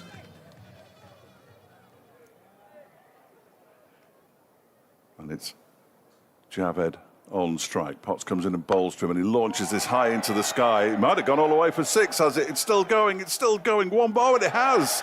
It's cleared the rope for 6. It just seemed to keep going. The fielder was going back, and I'm thinking, well, he's bound to drop inside the boundary. It didn't. It's gone all the way for 6, and Derbyshire all of a sudden need 12 off 5. He's not even a big guy as well, Montgomery, and he just seems like he's just timed that so nicely. Oh, it's Montgomery. How did he get to that end? It's Montgomery. 6 is a 6, it doesn't matter. Doesn't matter. My apologies. Montgomery on strike. Potts comes in, he goes for the reverse lap, 4 more. Beautiful shot from Matthew Montgomery. They now need 12 off 4. No, they need 8 off 4. 8 off 4. Well. Matthew Montgomery, what have you done?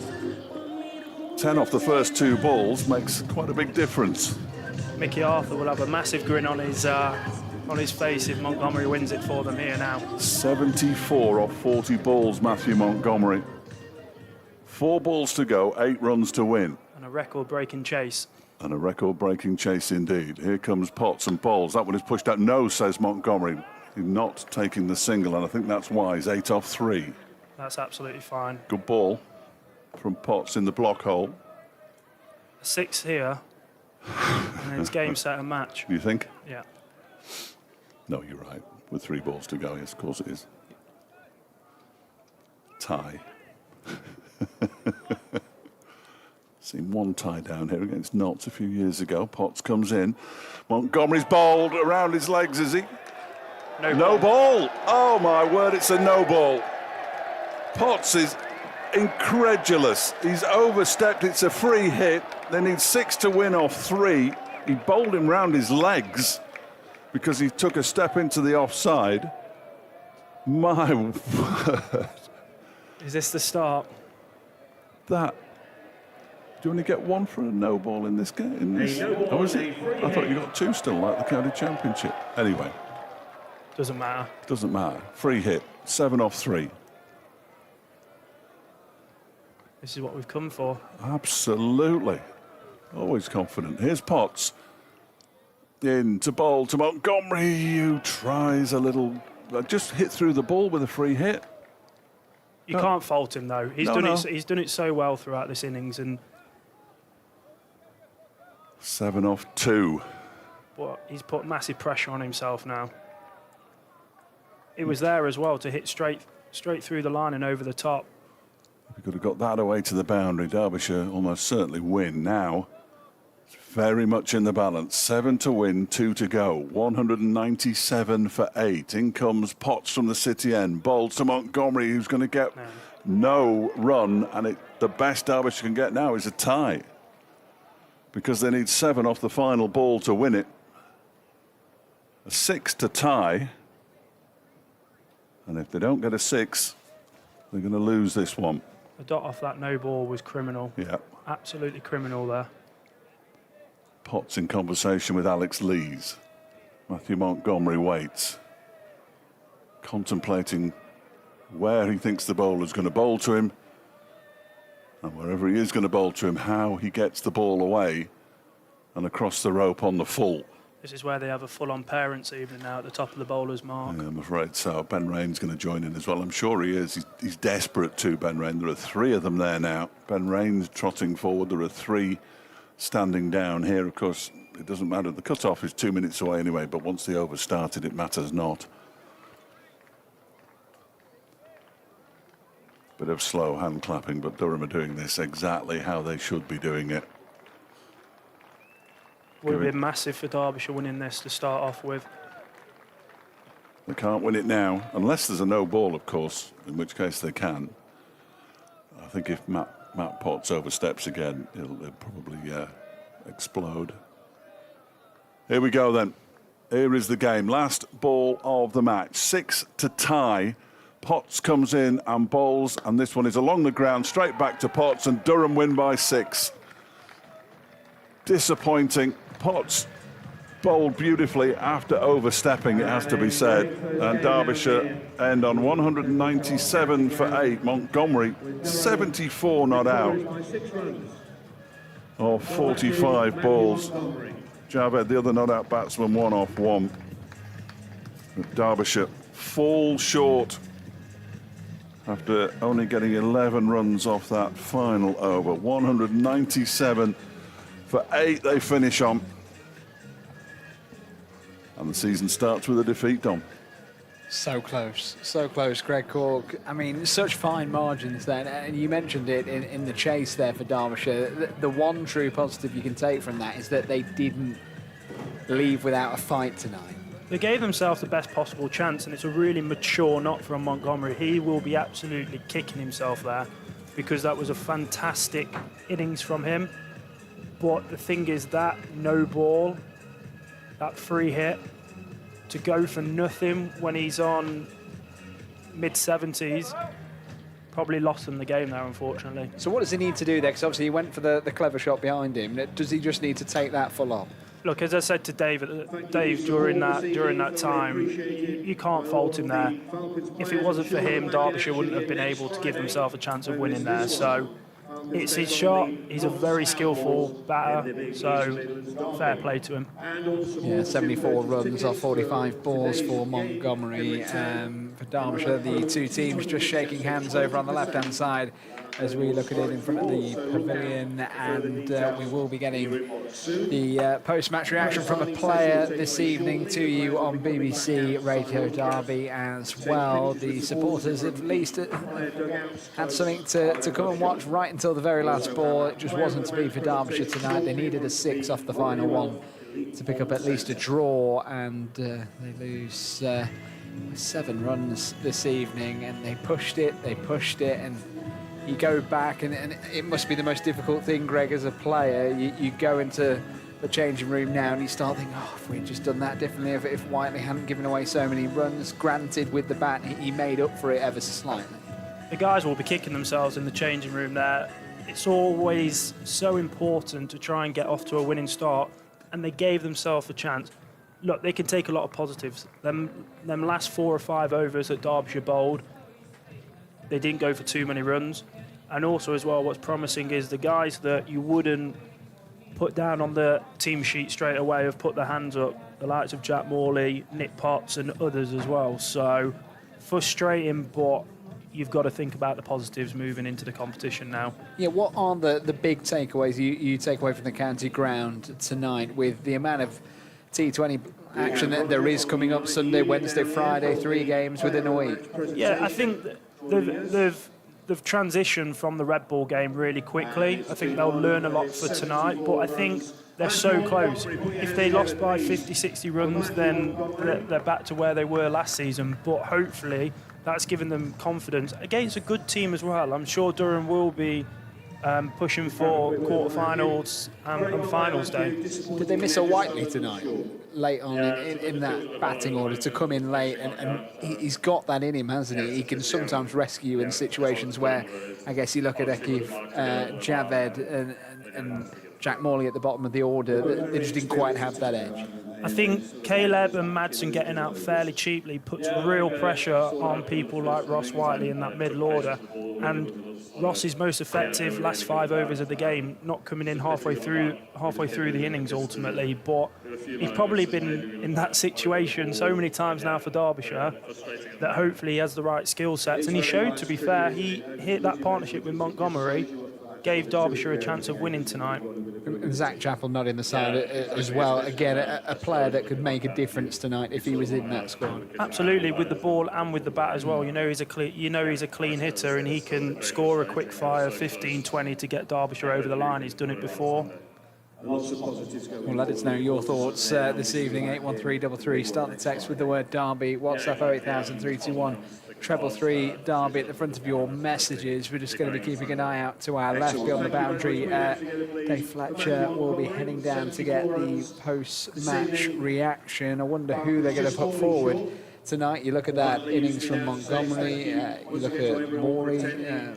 Bowling and some key takeaways. Who is your highlight tonight? I think Montgomery and Morley as well. I think they've both stood up. They've both done well. Montgomery, obviously, pretty experienced player. He's oozed and he's shown his class out there and given Derbyshire a chance of getting them 4 points needed. And Jack Morley as well. He's done really well. Didn't bowl too many bad balls. Yes, the conditions were in his favour, but he's still got to bowl it as well. And also as well, shout out to Nick Potts as well. I think his variations, he adapted pretty quickly to the wicket and came back nicely.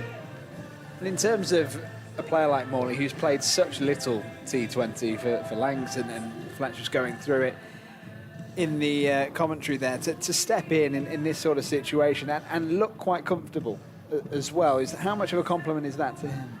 Yeah, I think he's been thrown in at the deep end, and he's grabbed his chance and the opportunity with both hands. And I think Derbyshire should stick with him throughout the competition. And I think Mickey will be really, really happy with the selection of Jack Morley.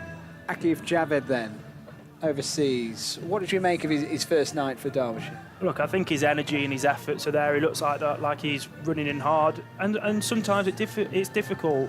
It might probably his first time in English conditions, being over here as well.